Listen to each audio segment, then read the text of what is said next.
रूपाणि मनोवचोभिः संतन्वतो नटचर्यामि वाग्यः। ये क्या लगा हुआ है इधर? ओके, तो भगवान को व्यक्ति बहुत निपुण होगा, फिर भी वह न अवैति, वह नहीं जान पाएगा। कुमनीष, अगर उसकी बुद्धि भक्ति से युक्त नहीं है, बुरी बुद्धि वाला है, क्या नहीं समझ पाएगा? भगवान की ऊती अर्थात भगवान के कार्य, उनके नाम, उनके रूप अपने मन और वचन से कदापि समझ नहीं पाएगा। यद्यपि संतन्वतो, भगवान अपने नाम, रूप और लीला आदि का विस्तार इस जगत में करते हैं। जिस प्रकार से कोई नाटक में वस्तु कुछ भाव भंगिमा प्रस्तुत कर रहा है, तो अज्ञ व्यक्ति उसको नहीं समझ पाएगा। ये सुना था आपने कल? ये सुना था? भूल गए क्या सुना था? इसलिए रिवाइज करा रहा हूँ कि क्या सुना था। तो सुने, क्या सुना था कल? कुछ कुछ तो सुना था, धुआं से धूमिल सी याद आ रही है। कुछ तो था, गीता सुना था कि भागवत सुना था? शिव, अरे इधर भाग गए, इधर आओ, पकड़ेंगे आपको यहाँ पे। तो शिवा, कल गीता पे क्लास हुआ था शाम को या भागवत पे क्लास हुआ था? हाँ, इतना तो याद है, ठीक है, गुड। और ये समझ रहे थे कि जो व्यक्ति भक्त नहीं है वो भगवान उसके सामने भी हो समझ नहीं पाएगा। ये थीम लेकर के आज हम चैतन्य महाप्रभु की लीला पे विचार करेंगे, पढ़ेंगे जो भी, कि किस प्रकार से एक महान विद्वान श्रील सार्वभौम भट्टाचार्य भगवान को नहीं समझ पाए।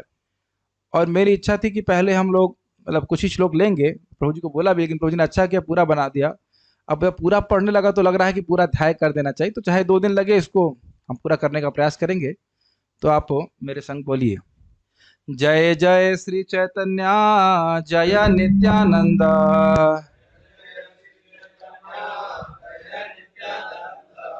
जय द्वैत चंद्र जय गौर भक्त। ना don't touch this amplifier, make the volume less. जय जय श्री चैतन्य जय नित्यानंद, जय श्री चैतन्य जय नित्यानंद, जय द्वैत चंद्र जय गौर भक्त वृंद, जय द्वैत चंद्र जय गौर भक्त वृंद। जय जय श्री चैतन्य जय नित्यानंद, जय जय श्री चैतन्य जय नित्यानंद, जय द्वैत चंद्र जय गौर भक्त वृंद, जय द्वैत चंद्र जय गौर भक्त वृंद। जय जय श्री चैतन्य जय नित्यानंद, जय जय श्री चैतन्य जय नित्यानंद, जय द्वैत चंद्र जय गौर भक्त वृंद, जय द्वैत चंद्र जय गौर भक्त वृंद। हम लोग मध्य लीला से अध्याय 6 पढ़ रहे हैं। सार्वभौम भट्टाचार्य की मुक्ति अध्याय 6 है। इसका पहला श्लोक मेरे पीछे बोलिए। नौमीतं गौरचंद्रम यः, नौमीतं गौरचंद्रम यः, कुतर्क कर्कशाशय, कुतर्क कर्कशाशयम्, सार्वभौमं सर्वभूमा, सार्वभौमं सर्वभूमा, भक्ति भूमान आचर, भक्ति भूमान आचरत्। आचरत है कि आचरित है? आचरत्। नौमितं गौरचंद्रम यः, नौमितं गौरचंद्रम यः, कुतर्क कर्कशाशयम्, कुतर्क कर्कशाशयम्, सार्वभौमं सर्वभूमा, सार्वभौमं सर्वभूमा, भक्ति भूमानाचर, भक्ति भूमानमाचरत्। नौमितं गौरचंद्रम यः, मैं उन गौरचंद्र भगवान को नमस्कार कर रहा हूँ।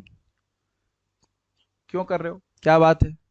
तो कह रहे हैं कुतर्क कर्कश आशयम, आशय का अर्थ होता है हृदय। तो जिस व्यक्ति का, जिस सार्वभौम भट्टाचार्य का हृदय कुतर्क से कठोर हो गया था, भक्ति से शून्य था, उन सार्वभौम को सर्वभूमा भक्ति भूमान, यहाँ इसका भक्ति भूमान का प्रपद क्या लिए हैं? महान भक्त, सर्वभूमा प्रत्येक के स्वामी। तो कह रहे हैं कि उन सार्वभौम भट्टाचार्य को जो सर्वभूमा मतलब पूरी भूमि पे भक्ति भूमान सर्वश्रेष्ठ भक्त के रूप में बना दिया। कुछ समझ में आ रहा है? नौमितं गौरचंद्रम यह, मैं उन गौरचंद्र भगवान श्रीमन चैतन्य महाप्रभु को नमस्कार कर रहा हूं, जिन्होंने उन सार्वभौम भट्टाचार्य को, जिनका आशय, जिनका हृदय कुतर्क से कठोर हो गया था, भगवान की भक्ति से शून्य था, उनको इस पृथ्वी का सबसे बड़ा भक्त बना दिया। ये महाप्रभु की कृपा है। तो अब मेरे साथ में बोलते चले जाइए, माइक पे मत बोलिए। जय जय गौरचंद्र जय नित्यानंद। जब बोल रहा हूँ साथ में बोली तो साथ में बोलिए। जय द्वैता चंद्र जय गौर भक्त वृंद। तो गौरचंद्र भगवान की, और धीरे बोलिए, मरे मरे मुर्दे बोल रहे हैं। नित्यानंद प्रभु की जय हो, अद्वैत चंद्र की जय हो, गौर भक्त वृंद की जय हो। यस। आवेशे चलीला प्रभु जगन्नाथ मंदिरे, जगन्नाथ देखी प्रेमे हईला अस्थिरे। अब इसके पीछे थोड़ी घटना समझ लीजिए। महाप्रभु सन्यास लिए और सन्यास लेकर के अपने 4 पार्षदों को लेकर के पुरी आ रहे थे। नित्यानंद प्रभु, मुकुंद दत्त, जगदानंद पंडित, जहां तक मैं स्मरण कर रहा हूं, और एक और भक्त, नाम भूल रहा हूं मैं। 4 लोग थे। तो हुआ क्या, रास्ते में महाप्रभु ने अपना दंड दिया नित्यानंद प्रभु को, दंड भंगा नदी के पास में। और नित्यानंद प्रभु सोचे कि भाई ये तो साक्षात भगवान हैं, ये इनको तो स्वयं अनंत शेष धारण करते हैं और ये दंड धारण करेंगे, दंड इनके ऊपर रहेगा, ये से कैसे हो सकता है। तो दंड को तोड़ दिए। दंड समझ रहे, संन्यास दंड। हाँ, संन्यास दंड।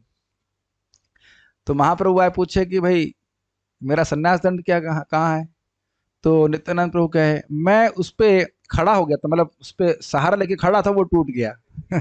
और नित्यानंद प्रभु को महाप्रभु डांट सकते नहीं, बड़े भाई हैं। तो ये फिर भी क्रोधित हुए, कहे कि तुम लोग जो है, मेरा एकमात्र पोजेशन था ये दंड, और तुम उसको भी तोड़ दिया, मैं तुम्हारे साथ नहीं रहूंगा। तुम ये बताओ, 2 ऑप्शन है, या तो तुम लोग आगे जाओ 4 लोग, या मैं आगे जाऊंगा। तो भक्तों ने कहा कि ऐसा करिए, आप आगे जाइए, हम पीछे पीछे जाएंगे।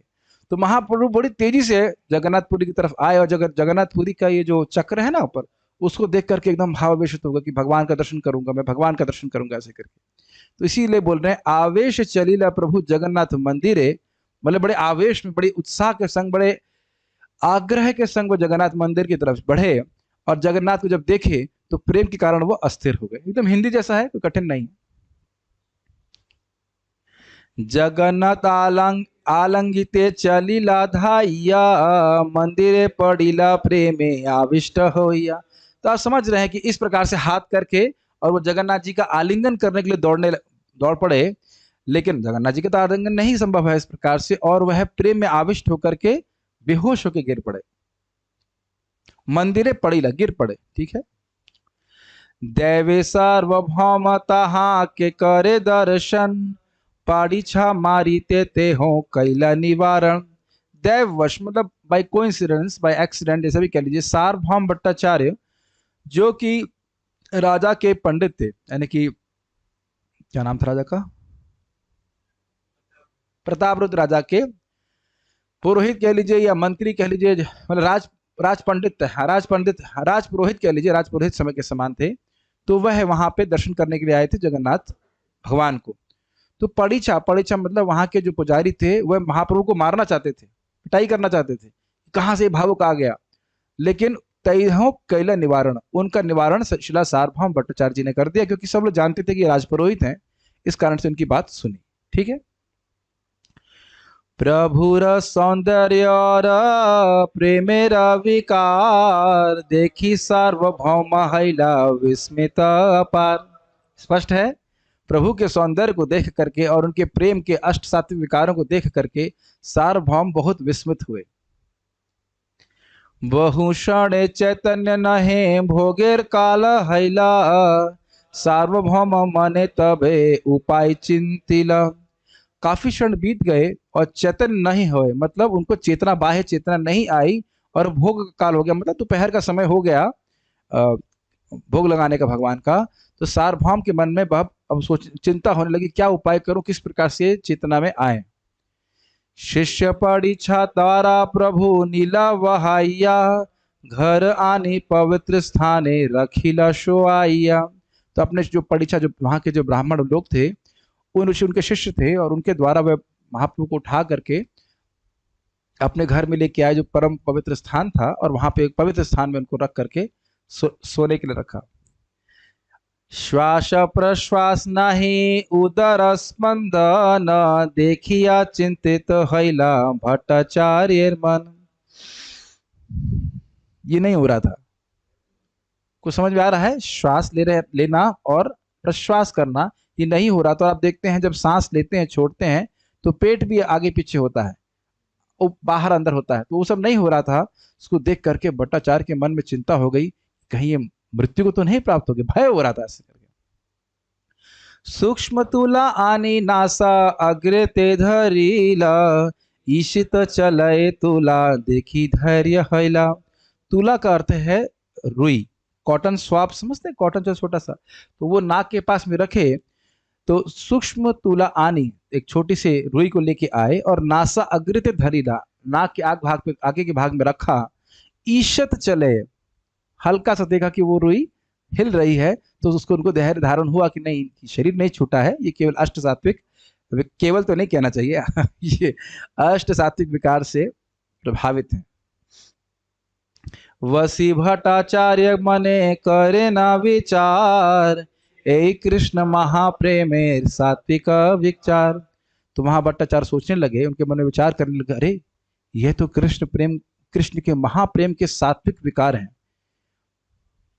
सात्विक विकार कुछ समझना चाहिए। देखिए इसको समझना होगा कि जब भगवान का प्रेम होता है किसी जीव के हृदय में और हमारे शरीर के वो प्राण वायु से मिलता है, तो उसके प्रभाव से विभिन्न प्रकार के विकार शरीर में प्रस्तुत होते हैं। पसीना आना, रंग बदल जाना और मूर्छा जाना, जैसे कि हम देख रहे हैं महाप्रभु का। तो ये जो है अष्ट सात्विक विकार होते हैं। हमें तो केवल राजसिक विकारों के बारे में पता है, काम क्रोध लोभ इत्यादि सब राजसिक और तामसिक विकार हैं। तो अष्ट सात्विक विकारों के बारे में क्या समझेंगे? जैसे श्रील प्रभुपाद जी एक बार, मैं समझता हूँ मायापुर की बात है, मायापुर में प्रवचन कर रहे थे या कहीं और कर, मुझे याद नहीं आ रहा कहाँ पे कर रहे थे, उनकी आंखों से जो आंसू निकल रहा था वो पिचकारी की तरह बाहर निकल रहा था। आप इसको कैसे कह सकते हो? हम लोग कितना भी रोएं, लेकिन पिचकारी की तरह तो आंख से आंसू नहीं निकलता है ना, ऐसे करके तो नहीं निकल सकता ना। तो मैंने चश्मा भी पहन रखा है, लेकिन जो भी है अभी कैसे होता है हम नहीं जानते, लेकिन ये होता है इस प्रकार से। तो महाप्रभु कृष्ण प्रेम के महाप्रेम के सात्विक विकार प्रस्तुत कर रहे थे। ये भट्टाचार्य जानते थे, मतलब शास्त्र में इतने निपुण थे, यह भी जानते थे कि भक्ति के प्रेम के विकार क्या होते हैं, तो उसको देख कर समझ गए। सुदीप्त सात्विक ए नाम ये प्रलय, नित्य सिद्ध भक्ति से सुदीप्त भाव होए। तो उन्होंने निर्णय लिया कि ये सुदीप्त सात्विक भाव ये महाप्रभु में प्रकाशित हो रहा है, जिसके इसका एक नाम प्रलय है। प्रलय मतलब होता है एकदम बेहोश हो जाना, डिवास्टेशन इसे कहा जाता है। You are reading which book? You want Chaitanya Charitamrita? They can get it from upstairs, but they have the translation. Oh, okay, fine. और इस प्रकार का सुदीप्त सात्विक भाव जो है वह नित्य सिद्ध भक्तों में ही प्राप्त होता है। तो ये समझ रहे थे कि, लेकिन अभी महाप्रभु को भगवान नहीं समझ रहे हैं, ये समझ रहे हैं कि महाभागवत परमहंस वैष्णव है, इतना समझ रहे हैं, लेकिन ये नहीं समझ पा रहे हैं कि साक्षात भगवान है। आप कुछ महसूस कर रहे हैं इस बात? He is touching Krishna directly. लीला तो आप पढ़ रहे हैं, और ये लीला कोई बहुत पहले नहीं हुई है, मात्र 500 साल पहले हुई है। महाप्रभु आए हैं, ये तो हमने हिस्ट्री बुक में भी पढ़ा है। हाँ, उनके तत्व को तो हम यहाँ समझ रहे हैं, लेकिन महाप्रभु तो आए हैं ना। लोगों को कृष्ण की बात पे विश्वास नहीं होता, लेकिन महाप्रभु तो विश्वास है ना कि महाप्रभु आए थे। कुछ ग्रहण कर रहे हैं ना, उनके तत्व को तो हम यहाँ सीख रहे हैं, वो मान रहे हैं, लेकिन महाप्रभु आए थे इसमें तो कोई संदेह नहीं है ना। इधर आइए एक मिनट, कोई डांटूंगा नहीं। जैसे मैं इनको स्पर्श कर रहा हूं, इस प्रकार से महाप्रभु को स्पर्श कर रहे थे, भगवान साक्षात भगवान को। है, इस पे आप थोड़ा सा मनन करेंगे तो एकदम कितना अद्भुत बात थी। भगवान को साक्षात स्पर्श कर रहे हैं, फिर भी समझ नहीं पा रहे कि भगवान है। ऐसा भगवान लीला करते हैं। संतान तो शब्द सुने थे ना, अपने रूप अपनी लीला सब प्रस्तुत कर रहे हैं। अधिरूढ़ भाव जार तार ए विकार, मनुष्य देह देखी बड़ा चमत्कार। कह रहे थे ये अधिरूढ़ भाव जो है ये सब उसी के विकार है। मनुष्य देह देखी बड़ा चमत्कार, कह रहे हैं ये सारे भाव तो कृष्ण के नित्य सिद्ध पार्षदों में होते हैं, एक मनुष्य में हो रहा है, ये तो बड़े चमत्कार की बात। समझ में आया? वह चैतन्य महाप्रभु को एक सामान्य मनुष्य समझ रहे हैं, इसीलिए बड़ा चमत्कार हो रहा है। एते चिंती भट्टाचार्य आछे ना वसिया, नित्यानंद आदि सिंह द्वारे मिलिल आसिया। ऐसा सोचते हुए भट्टाचार्य आए और सिंह द्वारे, मतलब सिंह द्वार यह है जगन्नाथ जी का मंदिर में एक द्वार है, इसके सिंह द्वार कहते हैं। कई द्वार है, एक सिंह द्वार है, और कौन सा द्वार है बाकी याद है किसी को नाम? कोई उड़े डिवोटी होता तो बता देता। एनीवेज, ए उड़े डिवोटी बताओ, जोर से बोलिए। अश्व द्वार, सिंह द्वार, और क्यों गए इतनी बार पुरी? चलो कोई बात नहीं, दो तो बता दिए प्रभु जी ने।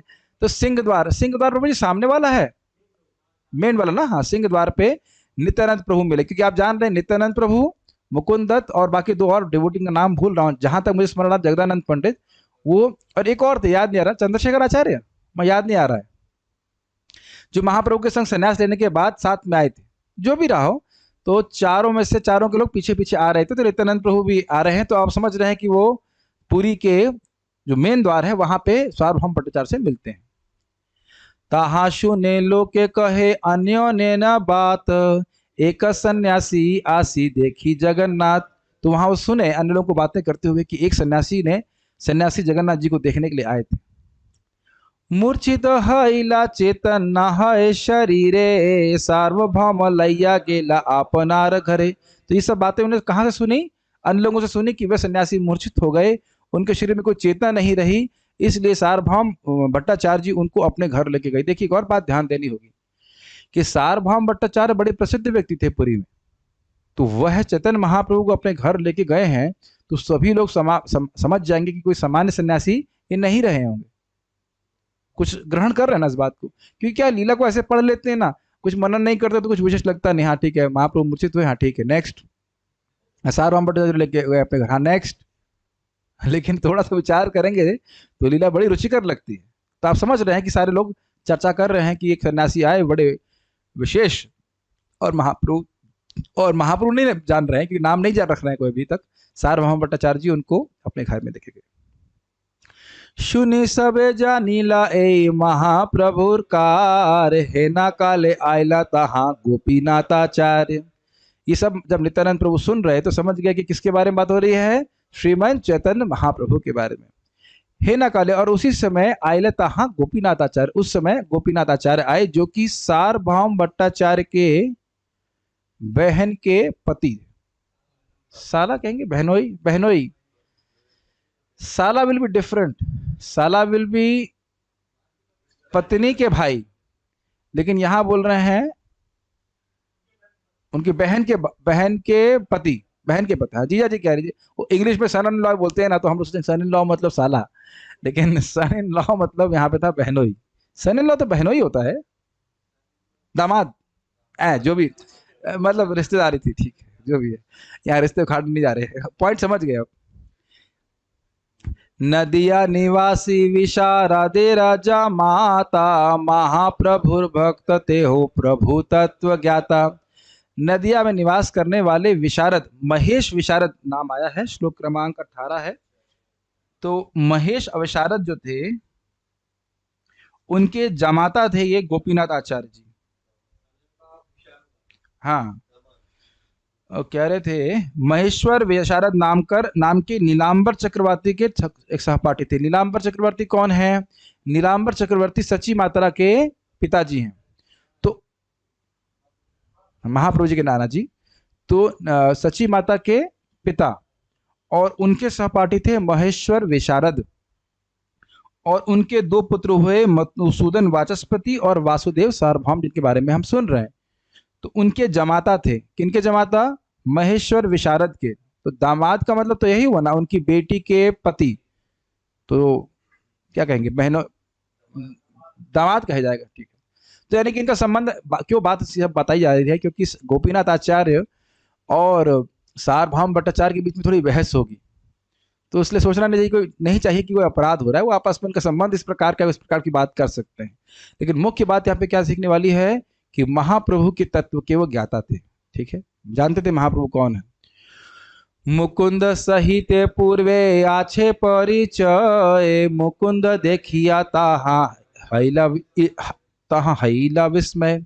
मुकुंद दत्त जो कि महाप्रभु के मुख्य पार्षद रहे, वो जो गाते थे कीर्तन में महाप्रभु के, उनसे गोपीनाथ आचार्य का पूर्व का परिचय भी था।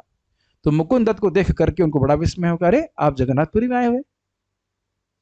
अभी तक गोपीनाथ आचार्य जी को ये नहीं पता है कि महाप्रभु सार्वभौम भट्टाचार्य जी के घर में ही है, इसलिए उनको बड़ा विस्मय हुआ कि मुकुंद दत्त यहाँ पे कैसे आ गए। मुकुंद तहारा देखी कैला नमस्कार, ते हो आलिंगिया पूछे प्रभुर समाचार। मुकुंद ने उनको देखा, किनको देखा? गोपीनाथ आचार्य को, और उनको नमस्कार किया। और इते हो आलिंगिया, गोपीनाथ आचार्य जी ने जब वो उठे मुकुंद दत्त जी, तो उनको आलिंगन किया और भगवान के बारे में पूछा, प्रभु का समाचार पूछा। मुकुंद कहे प्रभुर यहाँ हैला आगमने, आमी सब आसियाची प्रभु महाप्रभुर सने। अब तो मैं समझता हूँ कि बंगाली समझ गए होंगे, आपने तो बंगाली पूछते पारे ना, तो बंगला। मुकुंद ने कहा कि प्रभु यहाँ पे आ चुके हैं। कौन है प्रभु? नकुल प्रभु। कौन प्रभु की बारे में बात हो रही है जी? कौन से प्रभु के बारे में बात? मन कहाँ है आपका? यहाँ फोन में है। तो मुकुंद कहे प्रभु यहाँ आइला आगमने। क्या बोला मैंने अभी? मुकुंद ने कहा कि महाप्रभु आ चुके हैं। मन देखिए, अब मन को अभिनिवेश करके कथा सुनिए, नहीं तो फिर एक भी श्लोक आपका मन उधर उधर गया तो समझ में नहीं आएगा कौन किससे बात कर रहा है और किसकी बात हो रही है। इसीलिए श्लोक भी आपके सामने रखा है, एकदम फोकस करिए। आमी सब आसी आची महाप्रभु सने, हम सब लोग, हम चारों लोग महाप्रभु के साथ में ही इस यहाँ पे क्या नाम से आए हैं। नित्यानंद गोसाई के आचार्य कैला नमस्कार, सबे मेली पूछे प्रभुर वार्ता बार बार। तो नित्यानंद गोसाई को श्रील गोपीनाथ आचार्य ने नमस्कार किया। अब यहाँ टिकट देख रहे हैं, जो डिवोटी सीनियर है उसको व्यक्ति प्रणाम कर रहा है, ये देख लेना चाहिए। ये अब टिकट देखेंगे, बहुत वैष्णव टिकट खूब देखेंगे चैतन्य चरितामृत में। सभी मिली पूछे, सभी से मिल करके उन्हें भगवान की वार्ता को बार बार पूछा। मुकुंद कहे महाप्रभु सन्यास कोरिया, नीला चले आइला संगे आमा सब लैया। मुकुंद ने कहा महाप्रभु ने सन्यास लिया और नीलाचल आ रहे थे हम सबको साथ में लेकर के, ठीक है। आमा सब छाड़ी आगे गेला दर्शने, आमी सब पाछे आइला तार अन्वेषण। आमा सब छाड़ी आगे गेला दर्शने, हम सबको छोड़ करके महाप्रभु आगे चले गए दर्शन करने के लिए। हम सब पीछे पीछे आए हैं उनका अन्वेषण करने के लिए, मतलब उनको खोजने के लिए महाप्रभु कहाँ हैं। हिंदी है ना एकदम, या कुछ ग्रहण नहीं कर पा रहे हैं? बहुत इजी है ना। और आप देखेंगे कि अगर उसको, इसके जो श्लोक है उनको बोलना अपने आप में बड़ा स्वीट है। Bengali chanting is very sweet ना। अन्योने लोकेर मुखे ये कथा सुनीला, सार्वभौम ग्रहे प्रभु अनुमान कैला। तो अन्योने लोकेर मुखे ये कथा सुनीला, हमने अन्य अन्य लोगों से जो कथा सुनी है उससे हम ये अनुमान कर रहे हैं कि प्रभु उस समय महाप्रभु सार्वभौम भट्टाचार्य के घर में है। इससे पहले कि हम आगे जाएं, एक बहुत सुंदर बात याद आ रही है। महाप्रभु से कोई, सॉरी, श्रील प्रभुपाद से कोई बोला कि प्रभुपाद जी ये बंगाली स्वीट बड़ी अच्छी होती है, छेने का रसगुल्ला बड़ा मीठा होता है, तो बड़ा अच्छा लगता है हमको प्रभुपाद। तो प्रभुपाद जी बोले कि real Bengali sweet is Shri Chaitanya Charitamrita. बहुत सुंदर है। अब देखिए नित्यानंद प्रभु स्वयं बलराम है, सर्वज्ञ है, सब कुछ है, लेकिन यहाँ क्या कह रहे हैं, हमने सुना है अन्य लोगों से कि महाप्रभु कहाँ है, तो हम अनुमान कर रहे हैं कि वो सार्वभौम भट्टाचार्य के हिसाब है। देखिए अपनी भगवत्ता वो प्रकाशित नहीं करते हैं। अगर बलराम नित्यानंद प्रभु आते कहते हैं मैं तो बलराम हूँ, मुझे पता है एड्रेस कहाँ है, मैंने गूगल से सर्च कर लिया है ना, कुछ लीला में कुछ सुख ही नहीं मिलता, ढूंढ रहे हैं, अन्वेषण कर रहे हैं। क्या नित्यानंद प्रभु को पता नहीं है? लेकिन ऐसी लीला वो करते हैं। हाँ जी, जगन्नाथ मंदिर के सिंह द्वार पे चर्चा हो रही है। अब जो जगन्नाथ मंदिर गया होगा वो तो समझ ही रहा होगा उसको। अब जो लोग नहीं है वो नेट पे देख लीजिए कि सिंह द्वार क्या होता है ठीक है। ईश्वर दर्शने प्रभु प्रेमे अचेतन सार्वभौम लैया गेला अपन भवन। ईश्वर मतलब जगन्नाथ जी। जगन्नाथ जी का दर्शन करके प्रभु भगवान चैतन्य महाप्रभु अचेतन हो गए और सार्वभौम भट्टाचार्य उनको अपने घर पे लेके गए। अब आप ये सोच सकते हो कि हम तो रोज ही कृष्ण बलराम के दर्शन करते हैं, हमें तो कुछ हो नहीं रहा है, क्या बात है। आप समझ रहे हैं ना मेरी बात? बेहोश तो नहीं हो रहे हैं, कुछ कुछ अच्छा तो लगता है भगवान का दर्शन करना, लेकिन बेहोश तो नहीं हो रहे हैं। तो आप समझिए इसका कारण क्या है। कारण ये है कि जिसको भगवत प्रेम प्राप्त है वह भगवान के कंदर्प कोटि कमनीय रूप को अनुभव कर पाता है। मैंने पहले भी इस बात की चर्चा कर चुका हूँ। तो भगवान तो चैतन्य महाप्रभु तो प्रेमावतार हैं। तो जब जगन्नाथ जी को देख रहे हैं तो उनको वही अनुभव हो रहा है जो कृष्ण को देखने का अनुभव गोपियों को होता है, इसलिए वो बेहोश हो जाते। ठीक है, ये भी नित्यानंद प्रभु से भी होने वाला है। देखिए, तुम्हारा मिलन जबे आमार अला मन देव से ईषण पालू तुम्हार दर्शन। ये कौन बोल रहा है?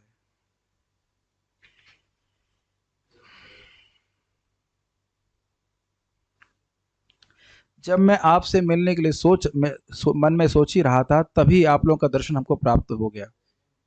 जो मैं समझ रहा हूँ ये गोपीनाथ आचार्य जी बोल रहे हैं, गोपीनाथ आचार्य जी कह रहे हैं। ठीक है, क्योंकि वो पूछ रहे हैं हम लोग से, इसलिए। चले सबे जाई सार्वभौमेर भवन प्रभु देखी पाछे करीब ईश्वर दर्शन। अब देखिए कहाँ खड़े हैं?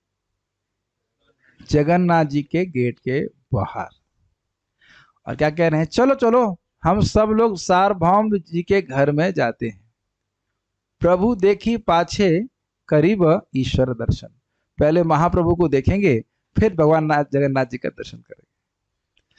तो अब कहेंगे खैर इसमें कोई अंतर नहीं है, महाप्रभु और जगन्नाथ जी एक ही हैं, लेकिन एक जगह अन्यत्र और भी होता है कि भक्त लोग आते हैं और सीधे महाप्रभु से मिलने चले जाते हैं। तो कहते हैं अरे आपने भगवान का दर्शन करने नहीं गए। तो मुख्य बात है प्रेम। महाप्रभु से प्रेम है, सहज रूप से प्रेम है। जगन्नाथ जी से प्रेम तो है ही, लेकिन वहां रूल भंग हो जाता है। इस कारण से महाप्रभु से मिलने की उत्सुकता उनको अधिक है वही व्यक्ति, अलग व्यक्ति नहीं है, लेकिन फिर भी इस प्रकार से दर्शन यहाँ तो मिलता है।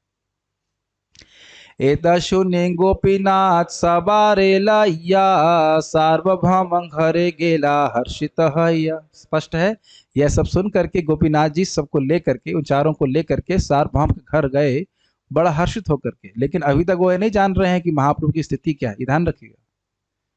सार्वभौम स्थाने गया प्रभु के देखिला प्रभु देखी आचार्य दुख हर्ष हैला। सार्वभौम भट्टाचार्य के स्थान पर जाकर के उन्होंने महाप्रभु को देखा और प्रभु को देख करके आचार्य अर्थात गोपीनाथ आचार्य को दुख भी हुआ और हर्ष भी हुआ। दुख क्यों हुआ? क्योंकि महाप्रभु मूर्छित थे। और हर्ष क्यों हुआ? कि महाप्रभु को दर्शन प्राप्त हुआ। तो इस प्रकार के मिश्रित भावों से वह युक्त थे। सार्वभौमे जानाइया सब नीला अभ्यंतरे नित्यानंद गोसाई ते हो कैला नमस्कारे। इसका 31 सार्वभौम भट्टाचार्य ने सभी भक्तों को घर के भीतर आने दिया। सब नीला अभ्यंतर, अभ्यंतर मतलब अंदर। और नित्यानंद प्रभु को देखकर भट्टाचार्य ने प्रणाम किया। जबकि भट्टाचार्य की उम्र अधिक है, लेकिन फिर भी नित्यानंद प्रभु को उन्होंने सम्मान किया। सभा सहित यथा योग्य करिला मिलन प्रभु देखी सवार हैला हर्षित मन। सभी के संग उन्हें यथा योग्य मिलन किया, मतलब जो लोग उनके जूनियर थे उन्होंने प्रणाम किया, आलिंगन किया, ऐसे करके। और प्रभु देखी सवार हैला हर्षित मन, भगवान चैतन्य महाप्रभु को देख के सभी का मन बड़ा हर्षित हुआ। सार्वभौम पठाइला सभा दर्शन करीते चंदनेश्वर निज पुत्र दिला सभार साथे। तो सार्वभौम भट्टाचार्य ने पठाइला भेजा सबको भगवान जगन्नाथ जी का दर्शन करने के लिए, और उनके साथ में अपने पुत्र निज पुत्र चंदनेश्वर को भी भेजा। जगन्नाथ देखी सबार हैला आनंद भावे ते आविष्ट हैला प्रभु नित्यानंद। जगन्नाथ जी को देखकर सबको बड़ा आनंद हुआ, लेकिन नित्यानंद प्रभु तो भाव में आविष्ट होने लगे। सबे मिली धरी तार सुस्थिर करीला, ईश्वर सेवक माला प्रसाद आनी दिला। सबने मिल करके नित्यानंद प्रभु को स्थिर किया, अरे भाई एक एक बेहोश हो चुका है, आप मत बेहोश होइए, ठीक है, जरा स्थिर होइए। और ईश्वर सेवक मतलब भगवान, जो के भगवान जगन्नाथ जी के जो सेवक थे, उन्होंने भगवान की माला प्रसाद इत्यादि लाके उन सबको दिया। प्रसाद पाइया सबे हैला आनंदित मने, पुनरपि आयला सभी महाप्रभुर स्थाने। सभी लोग प्रसाद भगवान का पा करके बड़ा प्रसन्न हुए और फिर वह महाप्रभु के स्थान पे आए। उच्च करी करे सब नाम संकीर्तन, तृतीय प्रहरे हैला प्रभु रचेतन। और अब वह उच्च स्वर में नाम संकीर्तन करने लगे। और तीसरा प्रहर समझ रहे हैं, शाम मान लीजिए, दोपहर मान लीजिए भी, तृतीय प्रहर मतलब शाम हो गया ना, दोपहर के समय महाप्रभु को की चेतना बाह्य चेतना में आए। हुंकार करिया उठे हरि हरि बोली, आनंद सार्वभौम तार लैला पद धूली। हुंकार करते हुए महाप्रभु उठे और बोला हरि हरि, और आनंद में सार्वभौम भट्टाचार्य ने उनके चरण कमलों की धूली ले ली। कितना सुंदर मधुर लीला महाप्रभु की। गौरांगेर मधुर लीला, जारे करने प्रवेशिला, हृदय निर्मल भैलो तार, हृदय निर्मल भैलो तार। गौरांग महाप्रभु की मधुर लीला जिसके कानों में प्रवेश कर जाती है, उसका हृदय पूरी तरह से निर्मल हो जाता है। तुम्हारा भाग्य है कि हम लोग उस महाप्रभु के बारे में श्रवण कर रहे हैं। सार्वभौम कहे शीघ्र करह मध्याहान, मुईश भिक्षा दीमु आजी महाप्रसाद आन। तो उन्होंने कहा सभी लोग मध्याह्न कीजिए। जहां तक मध्याह्न का अर्थ क्या लिखा है इसमें, गायत्री इत्यादि कीजिए, हाँ, और मैं आज भिक्षा दूंगा और मैं सभी को महाप्रसाद अन्न ग्रहण कराऊंगा। समुद्र स्नान करी महाप्रभु शीघ्र आइला, चरण पखाली प्रभु आसने वसीला। समुद्र में स्नान करके महाप्रभु शीघ्र ही वहां पे आए और उनके चरणों को पखाली मतलब चरण पखाना समझते, चरण को धो करके उनको आसन पे बिठाया। किसने? सार्वभौम भट्टाचार्य ने। बहुत प्रसाद सार्वभौम आनाइला, तबे महाप्रभु सुखे भोजन करैला। बहुत सारा प्रसाद सार्वभौम भट्टाचार्य जी लेके आए, मंगवाया उन्होंने, और महाप्रभु बड़े सुख से भोजन करने लगे। सुवर्ण थाली र अन्न उत्तम व्यंजन, भक्त गण संगे प्रभु करे न भोजन। सोने की थाली में उत्तम अन्न वाला व्यंजन इत्यादि महाप्रभु के सामने प्रस्तुत किए गए और भक्तों के संग में महाप्रभु भोजन ग्रहण करने लगे। ये इंपॉर्टेंट है, भक्तों के संग में लेना। सार्वभौम परिवेशन करे न आपने, प्रभु कहे मोरे देहे लाफरा व्यंजने। परिवेशन का अर्थ क्या लिए है प्रभुपाद? हाँ, सार्वभौम भट्टाचार्य जी अपने हाथ से सभी को प्रसाद वितरण कर रहे थे। काफी सीनियर थे, फिर भी प्रसाद डिस्ट्रीब्यूशन कर रहे थे। कभी कभी हमारे मन में आता है जब जूनियर डिवोटी हैं वो डिस्ट्रीब्यूशन करे, हमको नहीं करना है। परम पूज्य जनानंद महाराज एक बार मंदिर में आए, बलराम हॉल में प्रसाद वितरण करने लगे। मैंने कहा महाराज आप कैसे प्रसाद वितरण कर रहे हैं? तो महाराज बोले क्या मैं प्रसाद वितरण करने के भी योग्य नहीं हूँ? ठीक है महाराज, आप जो चाहे आपकी करिए। ये तो नहीं कह सकते महाराज आप प्रसाद वितरण करने के ये भी योग्य नहीं है, ऐसा कैसे कह सकते हैं महाराज? बहुत अच्छे डिवोटी हैं, बहुत नम्र हैं, और हरिनाम में कितना उनको रुचि है। यही कारण है क्योंकि नम्र है इसलिए हरिनाम में रुचि है। अब देखिए प्रभु क्या कहते हैं। प्रभु, अब देखिए बहुत आनंद आएगा, थोड़ा उसको आस्वादन कीजिए। प्रभु कहे मोरे देह लाफड़ा व्यंजन है, मुझे आप केवल बॉयल सब्जी दे दीजिए। You can see the recipe of laphra there. Boil sabzi with jeera, mustard seed, और क्या लिखा हुआ है? बस इतना क्या? हाँ, जीरा, काले मिर्च, सरसों के बीज, और हाँ उसको छौंक देना होता है, बाकी सब्जी बॉयल रहती है। तो आप बनाइएगा महाप्रभु के लिए। सो महाप्रभु को पसंद है लाफड़ा, महाप्रभु को पसंद है। ठीक है, सभी भक्त लोग अभी घर में वैसे खाना बनाते होंगे माता जी लोग, उम्मीद है प्रभु जी को नहीं बनाना पड़ता होगा। तो आप लोग लाफड़ा व्यंजन सीख सकते हैं। श्लोक क्रमांक 43 की टीका में प्रभुपाद जी बताए हैं कैसे लाफड़ा बनता है। सब्जी बॉयल कीजिए और छौंका मार दीजिए उसके ऊपर, 3-4 तरह का। ठीक है, तो महाप्रभु को पसंद आता है। पीठा पान देह तुम्ही इहा सब कारे, तभे भट्टाचार्य कहे जुड़ी दुई करे। तो कहते पीठा पान देह तुम्ही यहाँ सब कारे, मतलब जो मीठी मीठी वस्तुएं हैं, बढ़िया बढ़िया स्वादिष्ट अन्न है, वो आप इन सबको दीजिए। महाप्रभु कह रहे हैं मुझे तो केवल बॉयल वेजिटेबल चाहिए। तबे भट्टाचार्य कहे, तब भट्टाचार्य ने दोनों हाथ जुड़ी दुई करे, कर मतलब हाथ, दोनों हाथों को जोड़ करके भट्टाचार्य ने कहा, जगन्नाथ कैचे करी याछे न भोजन, आजी सब महाप्रसाद कर आस्वादन। तो जिस प्रकार से जगन्नाथ भगवान ने ये भोग को स्वीकार किया है, कृपया आप सभी लोग इसी प्रकार से ग्रहण कीजिए। देखिए कितना प्रेम व्यवहार है। महाप्रभु स्वयं क्या कह रहे हैं, मुझे बॉयल वेजिटेबल दीजिए, मेरे भक्तों को मीठा अच्छी अच्छी वस्तु खिलाइए। और यहाँ पे सार्वभौम भट्टाचार्य क्या कह रहे हैं, जैसे जगन्नाथ जी ने लिया है वैसे आप लीजिए। ये नहीं कह रहे कि आप मतलब ऐसा क्यों कह रहे हैं, ऐसा मत कहिए, ऐसा नहीं, प्रेम से कह रहे हैं जैसे जगन्नाथ जी ने लिए कृपया आप वैसे ही ग्रहण कीजिए। बहुत प्रेम है इस प्रकार से। एतबली पीठा पान सब खवाइल, भिक्षा कराइया आचमन कराइला। इस प्रकार से सबको पीठा पान मतलब अच्छा वस्तु खिलाया, उन्हें भिक्षा दी और उसके बाद आचमन कराया। आज्ञा मांगी गेला गोपीनाथ आचार्य के लैया, प्रभुर निकट आइला भोजन कराई करिया। आज्ञा मांग करके गोपीनाथ आचार्य को संग लेकर चले गए और प्रभु निकट आइला भोजन कर। इसका अर्थ क्या है जरा बताइए 47 में।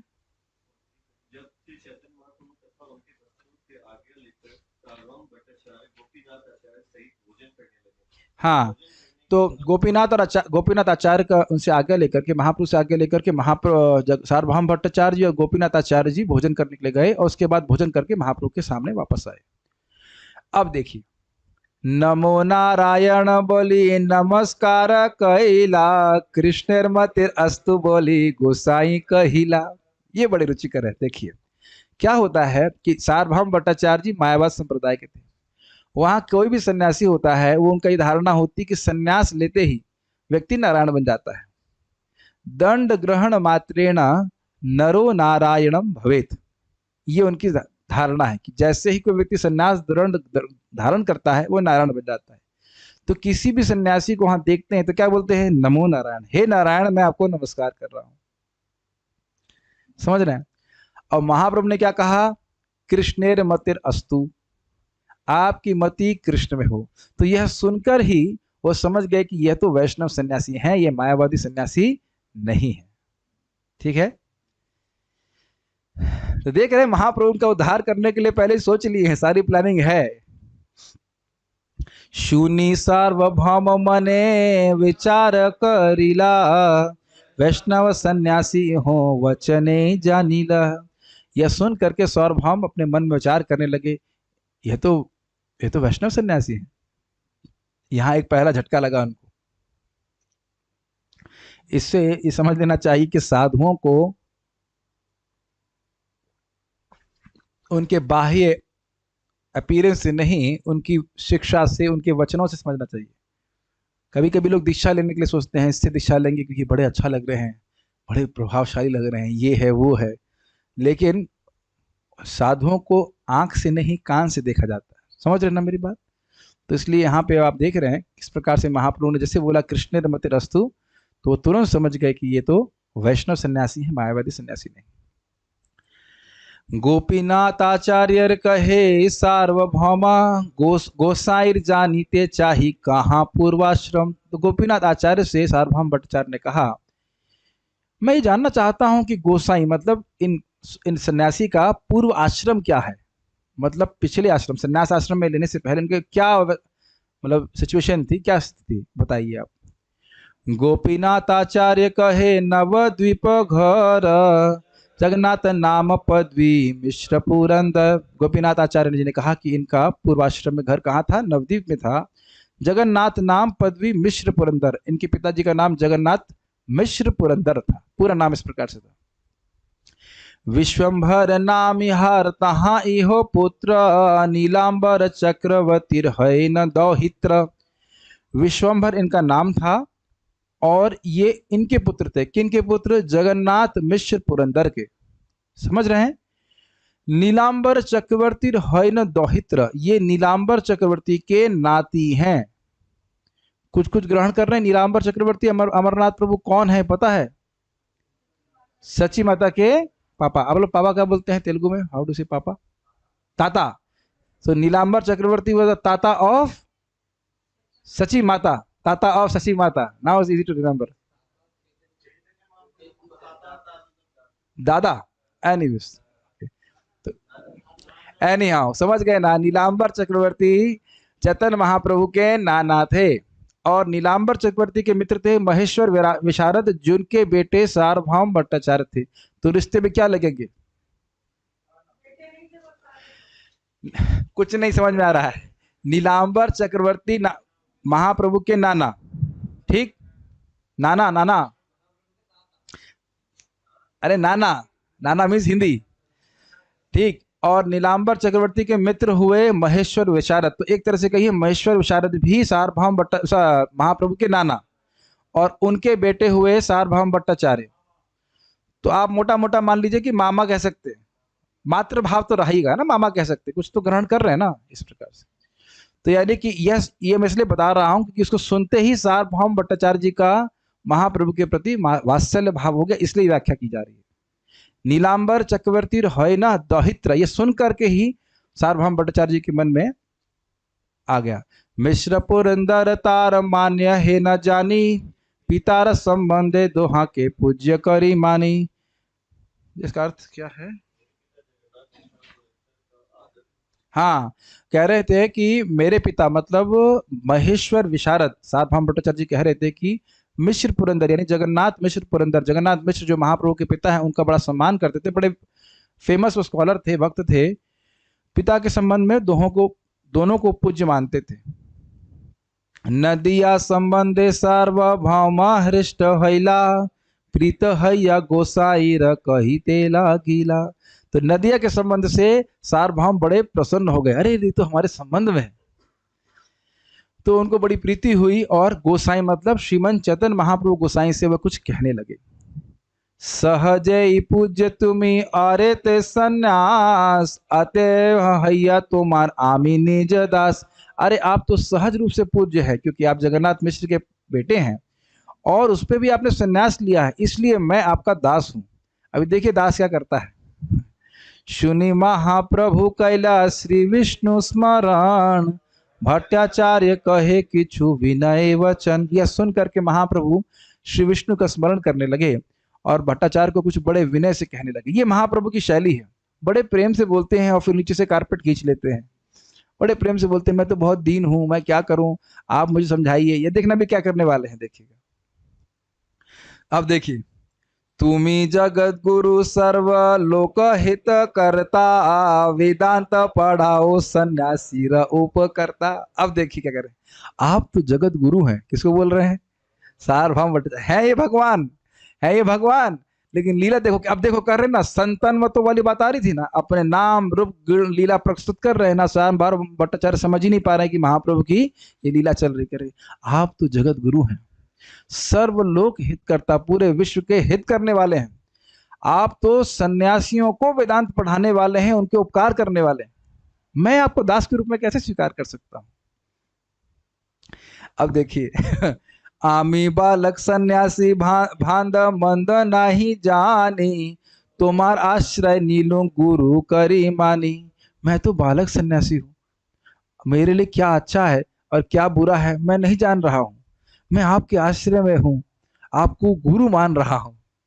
अभी गुरु का गुरु का किस प्रकार से भगवान एनी हाउ बहुत अच्छा ट्रीटमेंट करने वाले महाप्रभु। तुम्हार संग लागी मोरा यहाँ आगमन, सर्व प्रकार करीबे आमाए पालन। आपका संग प्राप्त करने के लिए ही मेरा आगमन यहाँ पे हुआ है, आप हर प्रकार से मेरा पालन करिए। आज ये हैला मार बड़ ए विपत्ति, है कैला तुम्ही आमर अव्याहति। आज देखिए ना कितनी बड़ी विपत्ति मुझ पे आ गई थी, मैं बेहोश हो गया था, और आप नहीं होते तो क्या होता। आप ही ने मुझे इस विपत्ति से बचाया। और जो पूरे जगत को विपत्ति से बचाने वाले हैं वो इस प्रकार की लीला कर रहे। देख रहे ना, वामन देव की तरह छल सा कर रहे हैं ना मन में सोच रखे हैं कि इसकी सारा जो मायावाद है उसका जहर बाहर निकालना है मेरे को। लेकिन कितनी नम्रता से महाप्रभु बोल रहे हैं, बहुत सुंदर लगता है।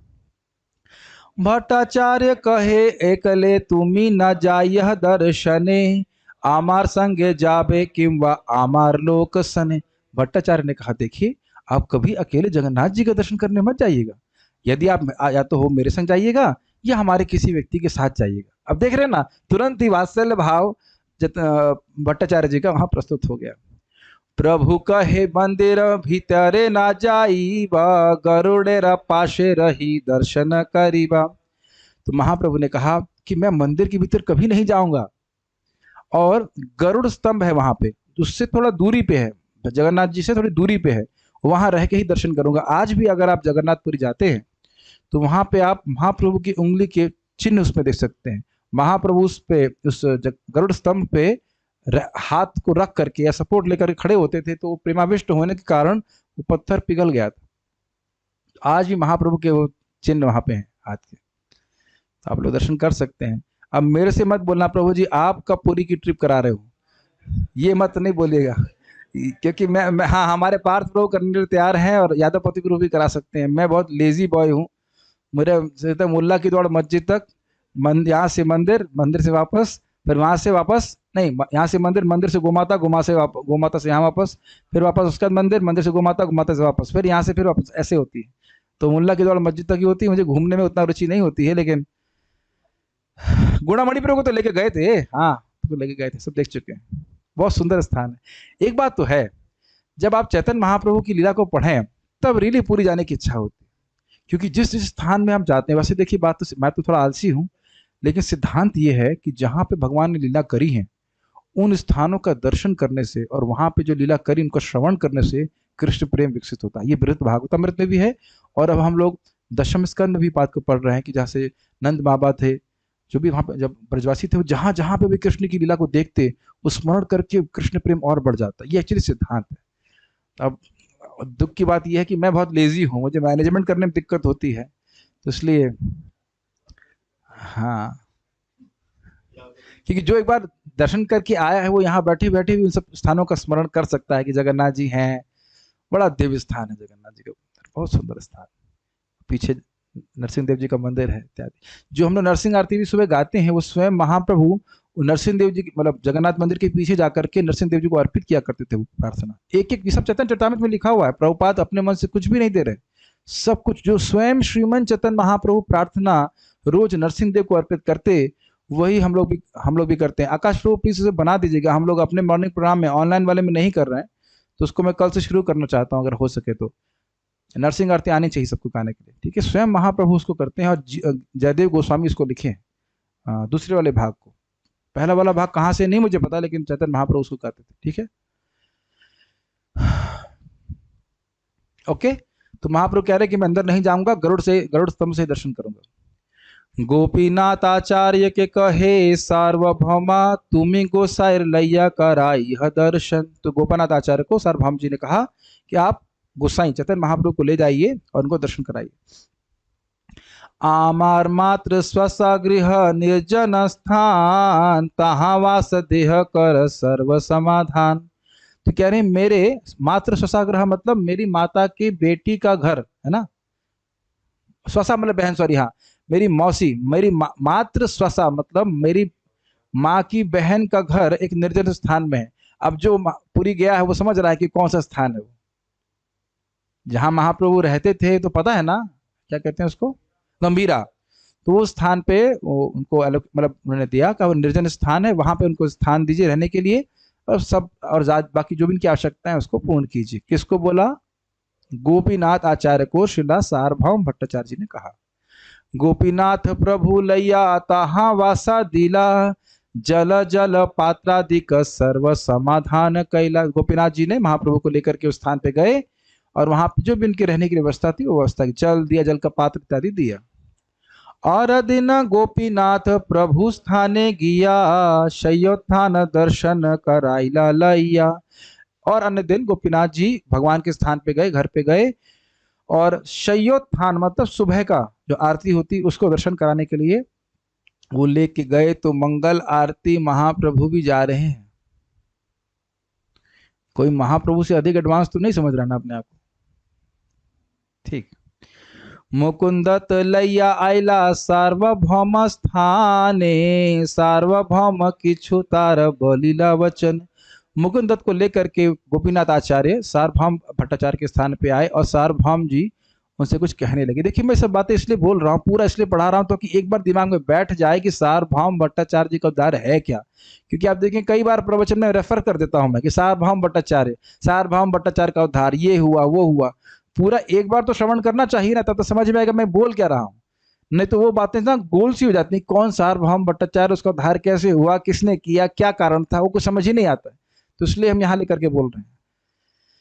प्रकृत विनीत सन्यासी देखी ते सुंदर, आमार बहु प्रीति बाढ़े इहारा ऊपर। कौन बोल रहे हैं? सार्वभौम भट्टाचार्य। प्रकृति से ये सन्यासी बड़े विनीत हैं, बड़े नम्र हैं और बहुत सुंदर दिखते हैं। इनके प्रति मेरी बहुत प्रीति है, प्रीति बढ़ रही है इनके ऊपर। कोनो संप्रदाय सन्यास करिया छेन ग्रहण, कीबा नाम इहार सुनीते है मन। इन्होंने कौन से संप्रदाय में सन्यास लिया है और इनका नाम क्या है, ये सब सुनने की मेरी इच्छा है। गोपीनाथ कहे नाम श्री कृष्ण चैतन्य, गुरु यार केशव भारती महाधन्य। गोपीनाथ जी ने कहा इनका नाम श्री कृष्ण चैतन्य है। इससे पहले इतना ही बताए थे कि विश्वंभर नाम है। देखिए बहुत बहुत ध्यानपूर्वक पढ़ना होगा, क्योंकि आप लोग कहेंगे अरे तो पहले तो बताया नहीं क्या। इतना मौका ही नहीं लगा, सब बहुत जल्दी जल्दी हो गया ना, एक ही दिन में सब कुछ हो गया। तो ये नाम ही नहीं पूछने का मौका मिला कि ये सन्यास का नाम क्या था। केवल पूछे कि इनका पूर्वाश्रम का नाम क्या था, अब पूछ रहे हैं कि सन्यास का नाम क्या है। ठीक है। गुरु इहार केशव भारती महाधन। इनके गुरु कौन है? केशव भारती, सन्यास गुरु, ध्यान देना होगा। जो इनके मतलब वैष्णव गुरु थे वो क्या नाम था उनका? ईश्वरपुरी पाद। यस। सार्वभौम कहे इहा नाम सर्वोत्तम, भारती संप्रदाय है न मध्यम। अब देखिए, अब देखिए, सार्वभौम कहते हैं इनका नाम तो सर्वोत्तम है, कृष्ण चैतन्य, बहुत अच्छा नाम है, लेकिन भारतीय संप्रदाय मध्यम संप्रदाय है। मतलब सन्यास में भी उन लोगों की कुछ, यहाँ तक मुझे स्मरण आ रहा है 10 संप्रदाय होते हैं, तो उसमें भी डिफ्रेंसिएशन है कि ये जो संप्रदाय है वाले लोग, ये नीचे वाले हैं, ये मध्यम वाले हैं और ये श्रेष्ठ वाले हैं, ऐसे करके। सरस्वती जो है, जो जहाँ तक मुझे स्मरण आ रहा है, मैं हो सकता है नाम गलत बोल रहा हूँ, लेकिन उनमें सरस्वती कुछ होते हैं या कुछ तीर्थ होते हैं, ऐसे सबके अलग अलग नाम होते हैं। तो उसमें कुछ लोग श्रेष्ठ माने जाते हैं, श्रेष्ठ संन्यास संप्रदाय माने जाते हैं, कुछ मध्यम माने जाते हैं। गोपीनाथ कहे इहार नाही बाह्य अपेक्षा, अतएव बड़ संप्रदाय नाही के अपेक्षा। आपने क्या सुना था? गोपीनाथ आचार्य महाप्रभु के तत्व के ज्ञाता थे। सार्वभौम भट्टाचार्य क्या सोच रहे हैं? ये तो एक सामान्य सन्यासी हैं, तो इसलिए कह रहे हैं कि बड़े सुंदर हैं, विनीत हैं, इनका नाम बड़ा अच्छा है, लेकिन इनका संप्रदाय थोड़ा सा मतलब मध्यम है। अर्थात वो सोच रहे हैं कि इनको संप्रदाय की अपेक्षा है। अरे भगवान को क्या संप्रदाय की अपेक्षा है? सारे संप्रदाय तो भगवान से आते हैं। ऑब्वियसली मायावाद संप्रदाय भगवान से नहीं आता है, लेकिन भगवान को कोई संप्रदाय की अपेक्षा नहीं है। तो आप देख रहे हैं दोनों लोग किस तरह से बात कर रहे हैं। एक महाप्रभु के बारे में जानते हैं कि भगवान हैं, और आप कभी सोचिए कि कैसे डील करेंगे आप भगवान से, जब आपके सामने भगवान हो और आपको पता है कि ये भगवान है। मैं तो आज तक समझ नहीं पाया कि कैसे डीलिंग करेंगे। साक्षात भगवान है आपसे और ऐसी लीला कर रहे हैं, बेहोश हो रहे हैं, भगवान ही बेहोश हो रहे हैं आपके, तो क्या करेंगे आप? कैसे भक्त लोग डील करते हैं, बड़ा मुश्किल होता है समझ। तो समझ रहे हैं, गोपीनाथ जी कह रहे हैं इनको किसी बाह्य वस्तु की अपेक्षा नहीं है, ये तो साक्षात भगवान है। भट्टाचार्य कहे इहार प्रौढ़ यौवन, कीमते संन्यास धर्म हईवे रक्षण। भट्टाचार्य कहते हैं, अभी भी देखिए भट्टाचार्य क्या कहते हैं, कहते हैं अरे ये तो एकदम युवा हैं, ये संन्यास धर्म का रक्षा कैसे करेंगे? समझ रहे हैं, इतने सुंदर हैं, एकदम युवा हैं, कैसे संन्यास की रक्षा करेंगे? सुन ही नहीं रहे हैं वो, जो गोपीनाथ आचार्य बोल रहे हैं वो सुन ही नहीं रहे हैं। आप देख रहे हैं वो कुछ और ही बोल रहे हैं, ये कुछ और ही बोल रहे हैं, सुन ही नहीं रहे कि तो भगवान है। निरंतर यहाँ के वेदांत सुनाईबा, वैराग्य अद्वैत मार्गे प्रवेश कराईबा। अब देखिए क्या रहे, मैं इनको निरंतर वेदांत पढ़ाऊंगा। किसको पढ़ाएंगे? भगवान को। भगवान को वेदांत पढ़ाएंगे, न सिर्फ वेदांत पढ़ाएंगे, वैराग्य अद्वैत मार्गे प्रवेश कराएगा, और वैराग्य के द्वारा अद्वैत मार्ग में प्रवेश करवाऊंगा, इनको शिक्षा दूंगा मैं। लेकिन ध्यान देना चाहिए, अहंकार में नहीं कह रहे थे, प्रेम वश कह रहे थे। लेकिन हैं जिन ऐसे सन्यास में टिके रहे, लेकिन फिर भी अभी समझ नहीं पा रहे हैं कि ये भगवान है। तो आप समझ ही रहोगे ना, सारा लीला मैं क्यों चर्चा कर रहा हूं। जो व्यक्ति भगवान का भक्त नहीं है, भगवान सामने भी हो तो भी वो समझ नहीं पाएगा। कहे न यदि पुनरपि योग पट दिया, संस्कार करिए उत्तम संप्रदाय आनिया। और यदि वो कहेंगे तो मैं इनको योग पट देकर फिर से संन्यास दिलवाऊंगा, डबल इनिशिएशन करवाऊंगा, दोबारा एक उच्चतर श्रेष्ठ संप्रदाय में संन्यास दिलवाऊंगा। अब देखिए, सुनि गोपीनाथ मुकुंद दुखी हैला, गोपीनाथ आचार्य किछु कहिते लागिला। यह सुनकर गोपीनाथ आचार्य और मुकुंद को बहुत दुख लगा, और गोपीनाथ आचार्य उनको कुछ कहने लगे। मतलब क्यों दुख लगा, क्योंकि ये तो हैं भगवान और इनको ये एक सामान्य व्यक्ति मान रहे हैं, तो इस प्रकार से उनको बहुत दुख लगा। तो वह कुछ बोले, भट्टाचार्य तुमी हार ना जान महिमा, भगवता लक्षण इहा ते सीमा। भट्टाचार्य आप इनकी महिमा नहीं समझ पा रहे। गोपीनाथ आचार्य जी कहते हैं, भगवत्ता के लक्षणों की सीमा, जो हाईएस्ट लिमिट है, वो इनमें दिख रही है, फिर भी आप नहीं समझ पा रहे हो कि साक्षात भगवान है। ताहाते विख्यात इहो परम ईश्वर, आज्ञा स्थान किछु नहीं विगेरा गोचर। एक मिनट, क्या बोल रहे हैं वो?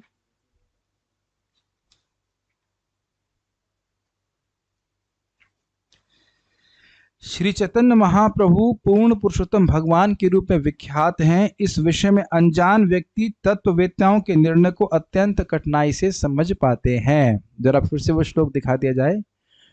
संतन्वतो नटचर्याम इव अज्ञ। जो अज्ञ व्यक्ति है वह नाटककार की नाट्य को समझ नहीं पाता है। कल सुन रहे थे ना, यही बात बोल रहे हैं ना।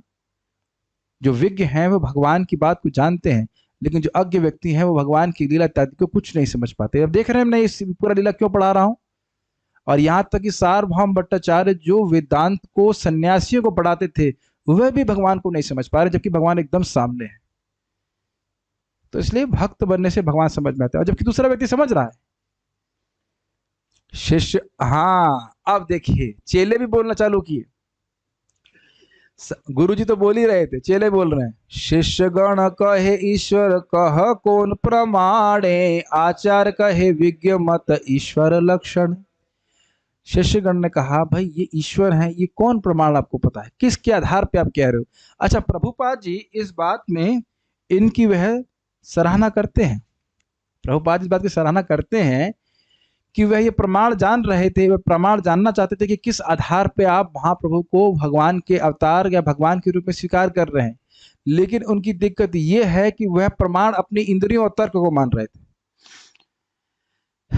ये कोई दिक्कत नहीं है कि किसी अवतार को प्रमाण के आधार पर स्वीकार किया जाए, वह तो कठिनाई नहीं है, शास्त्र प्रमाण होना चाहिए। लेकिन वह आगे भी आप सुनने वाले हो, वह अपने तर्क के कौशल के आधार पर भगवान को जानना चाहते थे। तो आचार्य ने कहा विज्ञ मत ईश्वर लक्षण। तो उसमें कहा इसका प्रमाण पूर्ण पुरुषोत्तम भगवान को जानने वाले प्रामाणिक आचार्यों के कथन है। विज्ञ मत, विज्ञ मतलब जो विद्वान जन है उनके मत ईश्वर के संबंध में है, वह उसका प्रमाण है। उसको आगे हम सुनने वाले हैं। हाँ अब देखिए इनकी गलती। शिष्य कहे ईश्वर तत्व साधी अनुमाने, आचार कहे अनुमाने नहे ईश्वर ज्ञाने।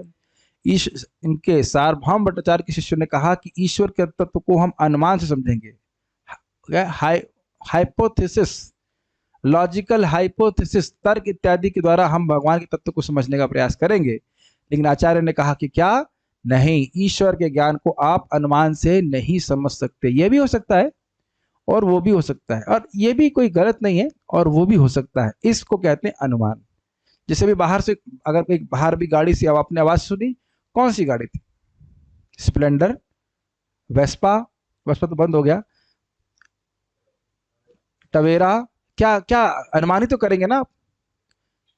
साक्षात तो अभी देख नहीं सकते हैं, तो अनुमान करना शुरू करेंगे, ये था, वो था, ऐसा था, वैसा था, ऐसा भी हो सकता है, वैसा भी हो सकता है। इसे कहते हैं अनुमान, और अनुमान के द्वारा आप भगवान को नहीं जान सकते, क्योंकि भगवान का ज्ञान हमारी भौतिक इंद्रियों के पूरी तरह से परे है। इसको भी हम लोग कल चर्चा करे थे। ये बहुत बड़ी मिस्टेक है, और इसको भी हमने कल सुना था।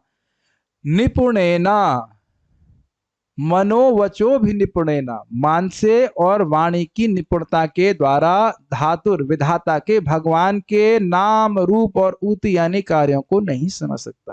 तो एक एक पॉइंट जो भागवत का श्लोक आपने देखा वो यहाँ पे क्रियान्वित होता हुआ देख रहे हो। समझ रहे हैं चतुर्चरितामृत? तो आप जो भागवत में समझोगे वो चतुर्चरितामृत में दिखेगा होते हुए। तो ये लोग प्रयास कर रहे हैं तर्क के द्वारा भगवान को समझने का, लेकिन भगवान को तर्क के द्वारा कब, केवल तर्क के द्वारा नहीं समझ सकते। भगवान को केवल उनकी कृपा के द्वारा समझा जाता है। ठीक है। अनुमान प्रमाण नहीं ईश्वर तत्व ज्ञाने, कृपा बिना ईश्वरे रखेह नहीं जाने। स्पष्ट है, अनुमान प्रमाण के द्वारा ईश्वर के तत्व को नहीं समझा जा सकता है। भगवान की कृपा के बिना कोई व्यक्ति भगवान को नहीं समझ सकता है। ईश्वरे रा कृपा लेश हई ते जहारे, सेता ईश्वर तत्व जानी बारे पारे।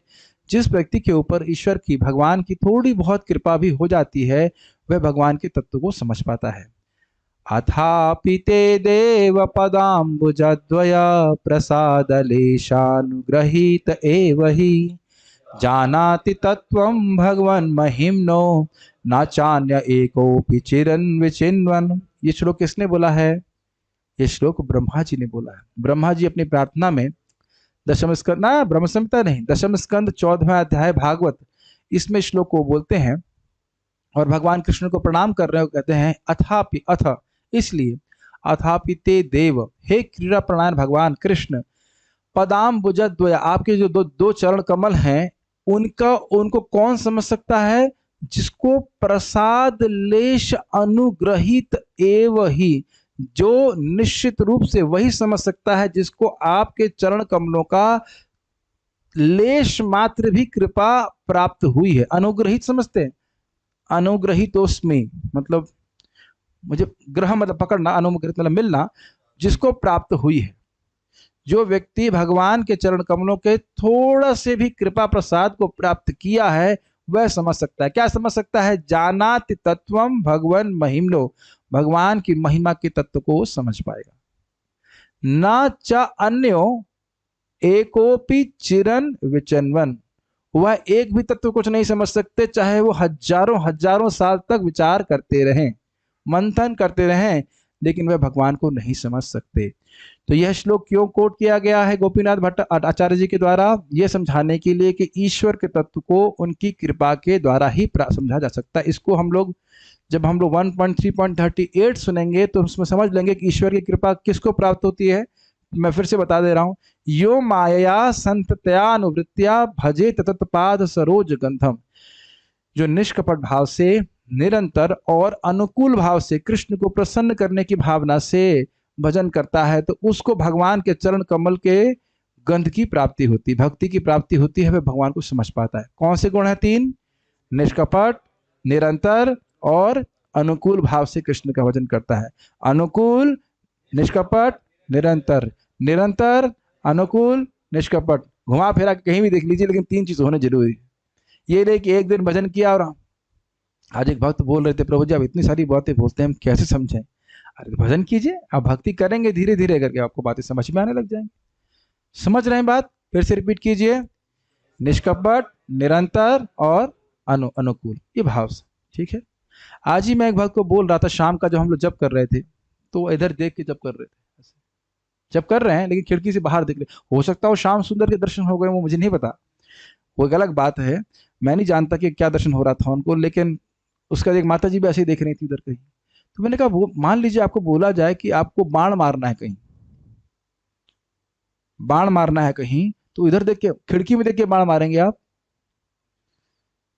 या मान लीजिए रुद्र प्रभु आपसे बात करूं या आप मुझसे बात कर रहे हैं, मैं इधर देख लूं, हाँ बोली कब, हाउ विल यू फील? अरे ये छोड़ दीजिए, लोग अपना मोबाइल चेक करने लगते हैं तो आप कहेंगे क्या? आप चुप हो जाते हैं ना। आप किसी से बात कर रहे हो और वो मोबाइल चेक करने लगे तो कैसा लगता है आपको? You feel disconnected. Make sense? Disconnected. भाई आप लोग अब सभी लोग मोबाइल चेक करने लग जाए, मेरा पास भी तो मोबाइल है, हम सब लोग मोबाइल, तो हम लोग महाप्रभु के बारे में सुन रहे हैं, लेकिन हाँ, तो Mahaprabhu feel strange is it not? So हमें समझना चाहिए कि भगवान का नाम उच्चारण कर रहे हैं, हम भगवान से अपने संबंध को स्थापित कर रहे हैं। मैं केवल उन 2 भक्तों के बारे में नहीं बोल रहा हूँ, उनको मैंने सिखाया तो वो ठीक कर रहे थे, हम सभी को बोल रहे हैं we need to become present in our relationship with Krishna. वो समझ रहे हैं बात? अब देखो मंगल आरती में भी लोग ऐसे घूमते रहते हैं, जैसे लग रहा है ऐसे मॉल में आए हो, ऐसे देख रहे हैं, उधर देख रहे हैं ऐसे। हाँ, मैं सबकी बात नहीं कर रहा हूँ, लेकिन ये एक दोष है। भगवान के सामने उपस्थित होना चाहिए। उपस्थित समझ रहे हैं? Be present. Make sense? कहीं मंगल आरती में होगा, किनारे घुस जाएंगे, भगवान तो सब जगह देख रहे, तुम घर ही में घुसे रहते, फिर घर ही में घुसे रहते, भगवान तो वहीं देख ले तुमको। It is all very impersonal. खैर चलिए, हम उधर नहीं ज़्यादा बोल रहे हैं, लेकिन आप समझ गए कि भगवान की कृपा जब प्राप्त होगी, अनुकूल भाव से भजन करने के लिए जाना है, निरंतर करना है और निष्कपट। तो ये हम इसको पढ़ाएंगे ही, लेकिन यहाँ पे देख लीजिए, तो भगवान की कृपा ऐसी व्यक्ति को प्राप्त होगी और भगवान को समझ पाएगा। यद्यपि जगद गुरु तुम्ही शास्त्र ज्ञान, यद्यपि जगत गुरु तुम्ही शास्त्र ज्ञानवान, पृथ्वी ते नाही पंडित तुम्हार समान, ईश्वरेर कृपा लेश नाही कतोमाते, अतएव ईश्वर तत्व ना पार जानी। समझ में आ गया? अरे यद्यपि आप पूरे जगत के गुरु हैं, किसको बोल रहे हैं? सार्वभौम भट्टाचार्य जी को। देखिए, अब क्योंकि जमाता है तो इस प्रकार की बात बोल सकते हैं। शास्त्र के ज्ञानवान है, पृथ्वी में आपके समान कोई पंडित नहीं है। एक बात थोड़ा समझिए, सार्वभौम भट्टाचार्य जी कहीं पढ़ने गए थे, तो नाम याद नहीं आ रहा है, लेकिन कहीं बिहार में पढ़ने गए थे, जहां तक मुझे स्मरण आ रहा है। और वो व्यक्ति कहता था कि आप कुछ नोट्स नहीं बना सकते हो। तो जो शास्त्र उन्होंने सुना, पढ़ रहे थे, पूरा याद कर लिया उन्होंने, और बाकी आकर नोट किताब में लिख दी। अब सोचिए कितने शक्तिशाली। जो शास्त्र सुना, रिकॉर्डिंग भी नहीं थी अवेलेबल, वो सुने, वो सुन करके याद कर लिया और लिख दिए उसको। अब सोचिए कितने शक्तिशाली होंगे। इसीलिए महाप्रभु बड़ी मछली को पकड़ते थे। एक बुद्धिमान व्यक्ति को प्रीचिंग कर दीजिए, बहुत लोगों को प्रीचिंग कर दे हो। तो उसके बाद देखिए क्या कह रहे हैं, ईश्वर की कृपा का लेश भी तुमको प्राप्त नहीं। लेश मतलब समझते, थोड़ा सा भी तुमको प्राप्त नहीं, इसीलिए ईश्वर के तत्व को नहीं समझ पा रहे हो। तुम्हार नाही का दोष शास्त्र ऐ कहे, पांडित्यादि ईश्वर तत्व ज्ञान कभू नय। तुम्हारा दोष नहीं है, ये तो शास्त्र का वचन है कि पांडित्य आदि से ईश्वर ज्ञान कभी नहीं होता। अब देखिए सार्वभौम क्या कहते हैं, सार्वभौम कहे आचार्य कह सावधाने, तुम्हाते ईश्वर कृपा इथे के प्रमाणे। अब देखिए कितना, पता नहीं आप लोग को उसमें रस मिल रहा है कि नहीं, लेकिन बड़ा रसमय बात है। सार्वभौम भट्टाचार्य कहते हैं, सावधान होकर बोलो, ये क्या प्रमाण है कि आप पर ईश्वर की कृपा हो गई है? आप बोल रहे हो कि मेरे पे ईश्वर की कृपा नहीं हुई है, और आप कैसे कह सकते हो कि आप पर ईश्वर की कृपा हुई? संभाल के बोलना जरा। इस प्रकार से बोल रहे। आचार्य कहे वस्तु विषय है वस्तु ज्ञान, वस्तु तत्व ज्ञान है कृपा ते प्रमाण। ये श्लोक मुझे कई दिन तक समझ में नहीं आया, आज समझ में आया। पता है, पहली बार मैं इसको पढ़ा रहा हूँ, इसलिए मुझे समझ में नहीं क्या कहना चाहते हैं। आचार्य ने कहा कि वस्तु के विषय में जो वस्तु ज्ञान होता है, अगर वो उस वस्तु का ज्ञान हो जाता है, यह उसकी कृपा का प्रमाण है। देखिए, आप लोगों ने अभी श्लोक सुना ब्रह्मा जी का, जरा विचार कीजिए श्लोक पे। ब्रह्मा जी ने कहा कि भगवान, जिसके ऊपर आपकी लेश मात्र भी कृपा होती है, वह आपके तत्व को समझ सकता है, अन्यथा विचार के द्वारा नहीं समझ सकता। ये ब्रह्मा जी का रियलाइजेशन है, ये नहीं है? कुछ समझ रहे हैं? इसका मतलब है कि ब्रह्मा जी को भगवान की कृपा प्राप्त हुई है, इस कारण से भगवान के तत्व को समझ रहे हैं, और इसी कारण से वो कह रहे हैं कि केवल अपने मानसिक मंथन के द्वारा भगवान को नहीं समझा जा सकता। कुछ समझ में आ रहा मैं क्या कह रहा हूं? ये बहुत सूक्ष्म बात है, मेरे को समझ में नहीं आता था कि कैसे माना जाए कि गोपीनाथ आचार्य जी को भगवान का तत्व ज्ञान है, क्योंकि भगवान भगवान है, और जो कोई समझ रहा है कि भगवान भगवान है, ये भगवान की कृपा ही है, नहीं तो भगवान की, नहीं तो वो नहीं समझ पा रहा है। अरे ऐसे समझिए, ये अगर ये ट्यूबलाइट है, कोई दिक्कत नहीं है। अब सूर्य प्रकाशित हो और कोई व्यक्ति ना समझ पाए कि ये सूर्य है, तो समझना होगा ना कि बहुत बड़े अंधकार में है। क्या आप इस बात को समझ पा रहे हैं? अगर ये नहीं समझ पाओगे तो फिर आगे कुछ नहीं समझ में आएगा। सूर्य एकदम सामने है और व्यक्ति समझ पा रहा है तो उसको समझना चाहिए कि आंखें सही है इसकी। क्या प्रमाण है? मान लो जिसकी दोनों आंखों में मोतियाबिंद है और उसको बोलो भाई सूर्य आ गया, कहाँ सूर्य है, कहाँ सूर्य, क्या प्रमाण है सूर्य का? हम अपने तर्क के द्वारा जानना चाहते हैं कि सूर्य है या नहीं है। तो क्या बोलेंगे? भाई देखो जिसकी आंखें होती हैं वो सूर्य देख पाता है। आपके पास क्या प्रमाण है कि आपके पास आंखें हैं? आप क्या बोलेंगे? आप नकुल क्या बोलोगे? जिस व्यक्ति के दोनों आंखों में मोतियाबिंद है और आपसे पूछे कि क्या प्रमाण है कि आपके पास आंखें हैं? Very nice. आपको आप कहोगे, यही बोलोगे कि भाई मुझे दिखाई पड़ रहा है, सूर्य सामने है, मुझे दिखाई पड़ रहा है सूर्य है। आपको सूर्य नहीं दिखाई पड़ रहा है, इसका मतलब आपके पास आंखें नहीं है, कुछ ग्रहण कर पा रहे हैं। तो वही बात बोल रहे हैं कि भगवान चैतन्य महाप्रभु आपके सामने हैं, वो साक्षात भगवान है और आप नहीं समझ पा रहे हो, उसका मतलब है कि आप पर भगवान की कृपा नहीं। ये समझ में आए? ये बहुत बड़ा मिस्टीरियस श्लोक था, आज मंगल आरती के समय समझ में आया मेरे को, तो बड़ा खुश हो गया। अच्छा, थैंक यू महाप्रभु। ऐसा मत सोचिए कि सबको समझ में सब कुछ आ जाता है। वो हम बार बार पढ़ते रहते हैं, भगवान से प्रार्थना करते हैं कुछ, तब धीरे धीरे वो समझ में आता है। प्रभु ये क्लास कब तक चलेगी? जब तक मैं थक नहीं जाता। इस वार्तालाप को रोक खत्म करने के बाद ही हम लोग जाएंगे। इहार शरीर सब ईश्वर लक्षण, महाप्रवेश तुम्हें पाया छी दर्शन। इनके अंदर सभी ईश्वर के लक्षण हैं। ठीक है, भगवान के किसी अवतार के जो लक्षण होते हैं वो लोग उस लक्षण से समझ लेते हैं। सार्वभौम भट्टाचार्य जी जानते भी थे इस बात में, उनको पता था ना कि महाप्रेम के विकार इत्यादि क्या होते, वो सब जानते थे। महाप्रेवेश भी तुमने देखा महाप्रभु का, उन्हें दर्शन प्राप्त किया तुमने। तबु तो ईश्वर ज्ञान ना, तबु तो ईश्वर ज्ञान न है तो मार, ईश्वरे रमाया ऐ बलि व्यवहार। तो इस तब भी तुम्हारा ईश्वर का ज्ञान नहीं हुआ, तो ये तो ईश्वर की माया के व्यवहार के कारण ही होगा, उसके और के कारण नहीं है। तुम्हारे सामने भगवान है साक्षात, फिर भी तुम समझ नहीं पा रहे। देखी ले ना देखी तारे बहिर्मुख जन, सुनि हास्य सार्वभौम बलिल वचन। देखते हुए भी नहीं देखते क्योंकि आप बहिर्मुख हैं, आप भगवान की भक्ति से हीन हो। इसको सुन करके सार्वभौम हंसे और कुछ बोले। इष्ट गोष्ठी विचार करी ना करी हरोष, शास्त्र दृष्ट कही किछु न लहिय दोष। अरे भाई हम लोग मीटिंग कर रहे हैं, हम लोग प्रेम बात कर रहे हैं, प्रेम से बात कर रहे हैं, आप इतना गुस्सा मत होइए। शास्त्र की दृष्टि से कहिए, इसमें कुछ, हम तो शास्त्र दृष्टि पे विचार कर रहे हैं, इसमें कोई दोष मत लीजिए। इस प्रकार से महाभागवत है चैतन्य गोसाई, ए कली काले विष्णु अवतार नहीं। मैं ये मान रहा हूं कि चैतन्य महाप्रभु महाभागवत हैं, लेकिन देखिए कली काल में तो भगवान का अवतार नहीं होता है। क्या आप लोग सुनने के लिए इच्छुक हैं या थक गए? सुनना चाहते हैं आप? अतएव त्रियुग करी कहे विष्णु नाम, कलियुग अवतार नाही शास्त्र ज्ञान। इसीलिए तो देखो ना, कौन बोल रहा है? सार्वभौम भट्टाचार्य इसीलिए कह रहे हैं कि इसीलिए भगवान विष्णु को त्रियुग कहा जाता है, क्योंकि हर युग में तो नहीं आते, वो सतयुग में आते हैं, त्रेता में आते हैं, द्वापर में आते हैं, कलयुग में नहीं आते। तो आप कैसे कह रहे हो कि अवतार है? हम ये मान रहे हैं कि हाँ भागवत है, लेकिन भगवान नहीं है। कलियुग अवतार नहीं शास्त्र ज्ञान। भाई शास्त्र में हम तो नहीं मानते कि कलयुग में अवतार होता है, कहीं लिखा नहीं शास्त्र में इस प्रकार से।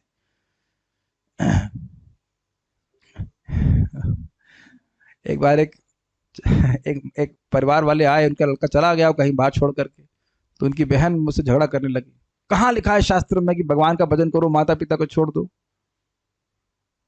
ऐसा कुछ तो बोलने लगी। मैंने कहा आपने कितने शास्त्र पढ़े हैं? पढ़ा तो एक भी नहीं है। हमने कहा जो तुमने एक भी शास्त्र पढ़ा नहीं है, तुम क्या बोल रही हो कहाँ लिखा है शास्त्र में? ऐसा बोल रही हो जैसे लगा सारे शास्त्र पढ़ के आ गई तुम। फिर रोने लगी वो। उन्होंने कहा अरे भाई शास्त्र पढ़ो तो सही पहले कि क्या लिखे हैं क्या नहीं लिखे हैं। हमने कहा शास्त्र में तो ये लिखा है कि एक व्यक्ति, एक भी लड़का घर से सन्यासी हो जाता है तो पूरे कुल का उद्धार हो जाता है। उसके बाद वो रोना चालू कर दी। आपको बोलने के लिए वचन ही नहीं है। ऐसा लगा ऐसा एकदम झांसी की रानी बन के आई थी, कहाँ लिखा है शास्त्र में? मैंने कहा सारे शास्त्र पढ़ लियो तुम, एक भी पढ़ी हो शास्त्र? कह रहा नहीं आओ। तो यहाँ देख रहे हैं शास्त्र पढ़ने के बाद भी बिल्डर होंगे। अब देखिए किस प्रकार से। सुनिया आचार्य कहे दुखी हैया मने, शास्त्रज्ञ करिया तुम्ही कर अभिमाने। यह सब सुन करके गोपीनाथ आचार्य को बहुत दुख हुआ, मन में कहे कि तुम्हें बड़ा अभिमान है शास्त्र जानने का, शास्त्र सुने नहीं तुम?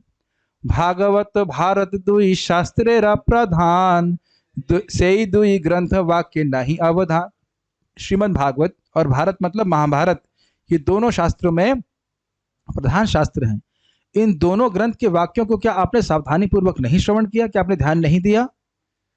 सेई दुई कले कलिते साक्षात अवतार, तुम्ही कहे कलिते नाही विष्णुर प्रचार। ये दोनों कह रहे हैं कि कली में साक्षात भगवान का अवतार होता है, और तुम कहते हो कि कलयुग में अवतार नहीं होता है, भगवान विष्णु का अवतार नहीं होता है। कलियुग लीला अवतार न करे भगवान, अतएव त्रियुग करी कही तार नाम। कलयुग में भगवान लीला अवतार नहीं लेते हैं, इसलिए भगवान का त्रियुग कहते हैं। इसका अर्थ ये नहीं कि भगवान युग अवतार के रूप में नहीं आते, अंतर्ग्रहण कर रहे हैं। बस जल्दी जल्दी होने वाला है, मैं पूरा नहीं पढ़ूंगा अभी, बस इनका संवाद पढ़ करके रुक जाएंगे, फिर आगे बात पढ़ते हैं। प्रतियुगे करे न कृष्ण युग अवतार, तर्कनिष्ठ हृदय तो मार नाही का विचार। प्रतियुग में कृष्ण युग अवतार के रूप में आते हैं, लेकिन तुम्हारा हृदय तर्कनिष्ठ है, इस कारण से समझ नहीं पा रहे हो। आसन वर्णाश्रयो ह्यस्या गृणतो नु युगम तनुः, शुक्लो रक्तस्तथा पीता इदानीं कृष्णताम गतः। ये श्लोक जो है, ये गर्गाचार्य जी ने भगवान कृष्ण के संबंध में बोला है कि अनुयुगम तनु, हर युग के अनुसार तुम्हारा ये बेटा, नंद महाराज को बोल रहे हैं, ये आपका जो बेटा है, ये तनु यानी शरीर प्रकट करता है। शुक्ल रक्त तथा पीता, शुक्ल मतलब सफेद, रक्त मतलब लाल, पीत मतलब पीला, और इदानीम कृष्णताम गता, और अभी ये कृष्णता को प्राप्त हुआ है, श्याम वर्ण में आया, तो पीत हो गया ना, पीत मतलब पीला। तो देख नहीं रहे पीला अवतार है ये, समझ में आए श्लोक क्यों कोट कर रहे हैं? इति द्वापर उर्वीशा स्तुवंती जगदीश्वरम नाना तंत्र विधानेना कलावपि तथा शृणु। ये भी भागवत के 11वें स्कंद का श्लोक है। इस प्रकार से द्वापर में भगवान की पूजा करते थे, जगदीश्वर की नाना तंत्र विधान से, विभिन्न प्रकार की पंचरात्रिक विधि के द्वारा भगवान की पूजा करते थे। अब कलयुग में कैसे पूजा करते हैं ये सुनो। कृष्ण वर्णम त्रिसा कृष्णम सांगोपांगास्त्र पार्षदम, यज्ञ संकीर्तन प्राय यजंति ही सुमेधसा। अब तो समझ में आगा श्लोक हो भी पा रहा है। कृष्ण वर्णम मतलब कृष्ण का ही वर्णन करते हैं, लेकिन त्रिसा अकृष्णम, उनकी जो त्वचा है वो कैसी है? अकृष्ण है, पीली है। अपने उपांग अंग उपांग नित्यानंद प्रभु चैतन्य अद्वैताचार्य और अपने अस्त्रों यानी अपने भक्तों के संग आते हैं, पार्षदों के संग आते हैं, और इनकी पूजा कौन कैसे करते हैं? यज्ञ संकीर्तन प्राय, संकीर्तन के द्वारा प्राय उनकी पूजा करते हैं जो लोग बहुत बुद्धिमान होते हैं। तो ये कलयुग में भगवान की पूजा करने की विधि है, और भगवान के अवतार का वर्णन श्रीमद् भागवत से दिया गया है। ये सारे उदाहरण कहाँ से दिए गए हैं? भागवत से। अब देखो ये महाभारत के बारे में बोल रहे हैं। सुवर्ण वर्ण हेमांगो वरांगश्चंदनागति, संन्यास कृष्ण महाशांतो निष्ठा शांति परायण। तो विष्णु सहस्त्र नाम में भगवान चैतन्य महाप्रभु को इंगित करने के लिए सब बातें बोली गई हैं। संन्यास लेते हैं, वह सहिष्णु है, वह शांत है, वह निष्ठा है, शांति परण इत्यादि हैं। तो ये सब श्लोक क्यों बोले जा रहे हैं? प्रमाण देने के लिए कि महाभारत भी प्रमाण करता है कि भगवान कलयुग में भी अवतरण लेते हैं। तुम्हारा गे एता कथा नहीं प्रयोजन, ऊषर भूमि ते ये न बुझेरा रोपण। लेकिन तुम्हारे सामने कथा बोलने का कोई प्रयोजन नहीं, कोई फायदा नहीं। जैसे ऊषर भूमि, जो भूमि ऊसर हो गई है, उसमें बीज डालने से क्या होगा? तुम्हारी बुद्धि तो तर्क लगा लगा करके बुद्धि तुम्हारी क्या कहेंगे, बंद हो गई, भ्रष्ट हो गई। तुम्हार ऊपर तार कृपा जब हबे, ये सब सिद्धांत तब तुम ही कहिबे। जब तुम्हारे ऊपर भगवान की कृपा होगी तो ये सारे सिद्धांत तुम ही कहने वाले हो हमसे।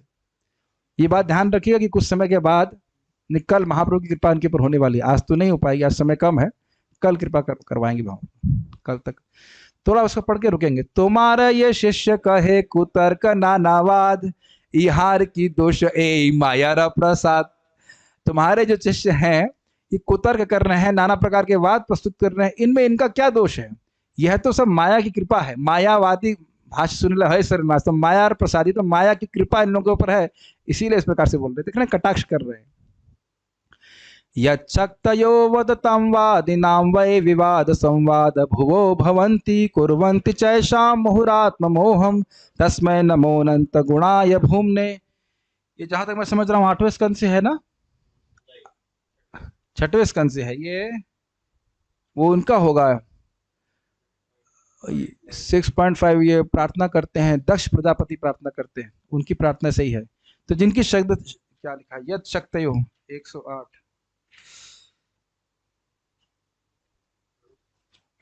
एक मिनट।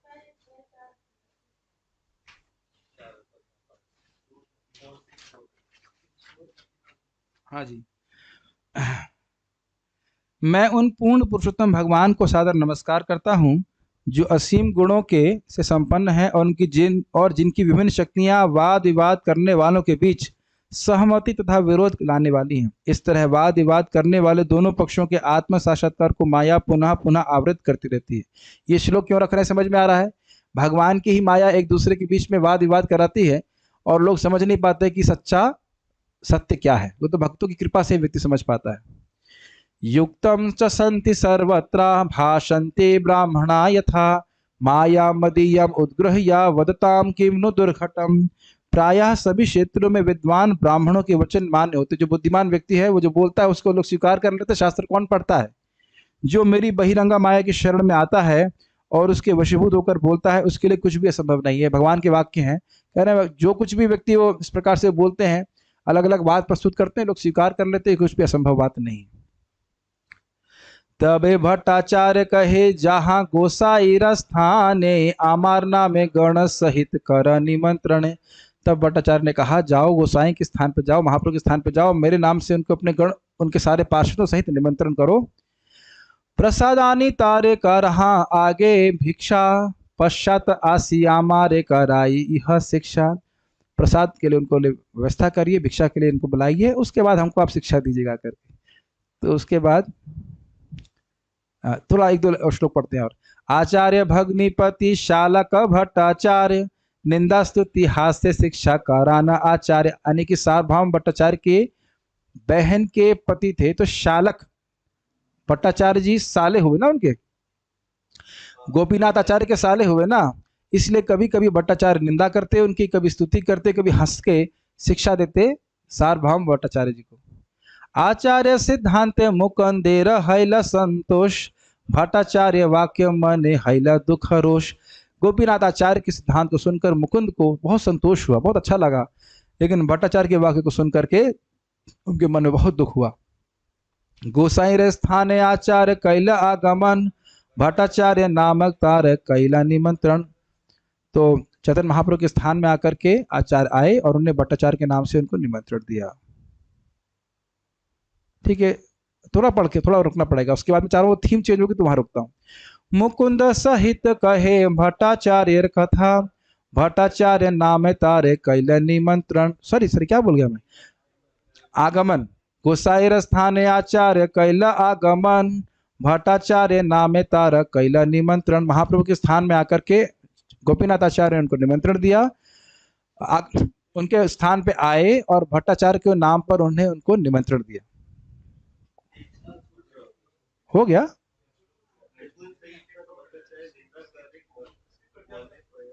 भट्टाचार्य वाक्य मैंने हैला दुख रोष हो गया। आचार्य सिद्धांत मुकेंद्र होइले संतोष बोला तो था अभी। आप लोग बहुत पिपासु हैं लगता है, 21 लोग को दोबारा सुना बोले थे ना, कोई बात नहीं, फिर से बता दे रहा हूं। गोपीनाथ आचार्य के सिद्धांत को सुनकर मुकुंद के हृदय में बहुत संतोष हुआ और भट्टाचार्य के वाक्य को सुनकर के उनके मन में बहुत दुख हुआ। और चैतन्य महाप्रभु के स्थान में आकर के गोपीनाथ आचार्य जी आए और उन्हें भट्टाचार्य के नाम से कि भट्टाचार्य जी ने आपको निमंत्रण दिया है, आप आइए। मुकुंद सहित कहे भट्टाचार्य कथा भट्टाचार्य निंदा करे मने पाइये व्यथा। मुकुंद के साथ उन्हें भट्टाचार्य की कथा को कहा, भट्टाचार्य की निंदा करी और इस प्रकार से इनको बहुत खराब लगा, मतलब भट्टाचार्य इस प्रकार से क्यों बोल रहे थे। सुनी महाप्रभु कहे ऐसे मत कह आमा प्रति भट्टाचार्य है अनुग्रह। महाप्रभु कहते हैं आप ऐसा मत कहिए, भट्टाचार्य जी का मेरे प्रति बहुत अनुग्रह है। अब इसके आगे हम कल सुनेंगे, ठीक है। महाप्रभु क्या कहते हैं, किस प्रकार से वो उनको विकच करना का चाहते हैं करते हैं। बस के कुछ हम प्रश्न देख लेते हैं कि कोई प्रश्न है क्या।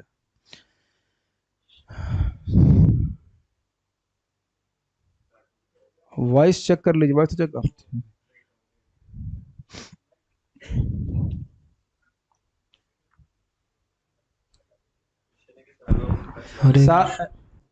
क्या कर रहे हो आप? कौन बोला वो बोलने के लिए? सार्वभौम Bhattacharya was a मायावादी, then what he was doing in Jagannath temple? सार्वभौम भट्टाचार्य भले ही मायावादी थे, लेकिन वह राजा के पुरोहित थे, तो इसलिए जगन्नाथ जी की भी पूजा करते थे।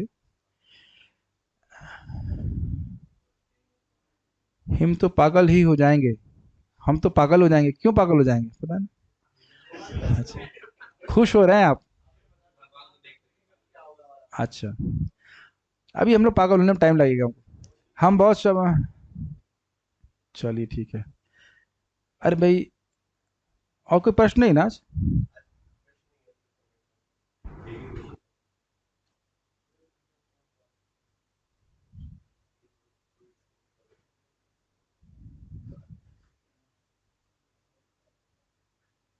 ओके, कोई प्रश्न नहीं है, ठीक है। हम लोग महाप्रभु उद्धार के बारे में, मेरा क्वेश्चन सार्वभौम भट्टाचार्य के बारे में सुनेंगे कल। हाँ बताइए। प्रभु जी, जो श्लोक था महाप्रभु संगो पांग पार्षद वाला, तो इसमें बोला गया कलयुग में भगवान आते हैं, लेकिन भगवान तो कलयुग में, सारे कलयुग में नहीं आते हैं। देखिए, स्वयं भगवान नहीं आते, लेकिन भगवान गौर नारायण के रूप में आते हैं और हरिनाम संकीर्तन का प्रचार करते हैं। देखिए, युग अवतार का मतलब ही है कि वह युग धर्म का प्रचार करेंगे। समझ रहे हैं? युग धर्म का प्रचार करना ये स्वयं भगवान का कार्य नहीं है, आप पढ़े थे ना। लेकिन जब युग धर्म, जब महाप्रभु भगवान श्री कृष्ण की यहाँ पे आने की, अवतरण होने करने की इच्छा हुई, उसी समय युग धर्म के प्रवर्तन का समय भी उसी समय मिल गया। तो युग धर्म का प्रवर्तन करने के लिए मुख्य रूप से महाप्रभु नहीं आए थे, लेकिन जब आए तो उस समय भी युग धर्म के प्रवर्तन का हो गया। याद आ रहा है ना, बाह्य रीजन का कारण। तो प्रश्न क्या है आपका? श्लोक के अनुसार तो भगवान मतलब हर एक कलयुग में हाँ, तो आते हैं ना, क्या दिक्कत है? युगावतार के रूप में आते हैं, यही तो बोल रहे हैं कि लीलावतार के रूप में नहीं आते, लेकिन युगावतार के रूप में आते हैं। तो महाप्रभु युगावतार के रूप में आए हैं ना, युग धर्म का प्रवर्तन करने के। युगावतार युग का धर्म का प्रवर्तन करते हैं ना, तो युगावतार के रूप में महाप्रभु आ रहे हैं, क्या दिक्कत है? हर एक कलयुग में नहीं आते। हर कलयुग में? अच्छा, हर कलयुग में क्या युग धर्म है बताइए? कलयुग में कोई युग धर्म है या नहीं है, ये बताइए। कुछ आप चुप ही हो गए कुछ। हरिनाम। हरिनाम? हाँ हाँ हाँ, किसका नाम? आपका नाम, मेरा नाम? हरे नाम। हाँ, हरे नाम। तो हरि नाम हर युग में युग धर्म है, लेकिन हरे कृष्ण मंत्र का विशेष प्रचार करना, जो कि गोलोक की प्राप्ति कराने वाला है, वो चैतन्य महाप्रभु ब्रह्मा जी के दिन में एक बार आते हैं, ये बात बोलिए। ठीक है, अन्यथा गौर नारायण के रूप में आते हैं। भगवान के अन्य विष्णु अवतार भी आ सकता, आकर के हरिनाम संकीर्तन का प्रचार कर सकते हैं, लेकिन वो हरे कृष्ण मंत्र नहीं देते हैं, जो हमने भक्तों से सुना है इस प्रकार से। हरे कृष्ण मंत्र गोलोक की प्राप्ति कराता है, राग मार्ग भक्त को लेके जाता है आगे जाकर। सुने ना आप, राधा कृष्ण स्थलम लभेत, ये जो 32 अक्षरों का जो महामंत्र है, ये जो जब करता है, उसे श्री राधा कृष्ण का स्थल की प्राप्ति होती है। तो नाम तो देंगे, लेकिन उन नामों में भी थोड़ा थोड़ा भेद हो जाता है। तो ये हरे कृष्ण मंत्र व्यक्ति को गोलोक की प्राप्ति कराने वाला है। तो इस प्रकार के स्वयं रूप कृष्ण भगवान वो नहीं आएंगे, ये बात बोली जा रही। ठीक है, ओके। तो सभी भक्तों का बहुत बहुत धन्यवाद, सब लोग आए। कल भी थोड़ा समय लगेगा क्लास में, क्योंकि हम लोग कल थोड़ा फिलॉसफी की चर्चा भी करेंगे, किस प्रकार से महाप्रभु उनके बातों को काट रहे हैं, उनके चुपचाप सुन रहे हैं। आपको अच्छा लगेगा इस प्रकार सुनने में। मतलब पूरा पढ़ ही लेते हैं, किस प्रकार से उद्धार किया, किस प्रकार से वो समझ नहीं पा रहे थे, कैसे आगे समझ पाएंगे। श्रीमन चैतन्य महाप्रभु की जय, श्रील प्रभुपाद की जय, निताय गौर प्रेमानंदे।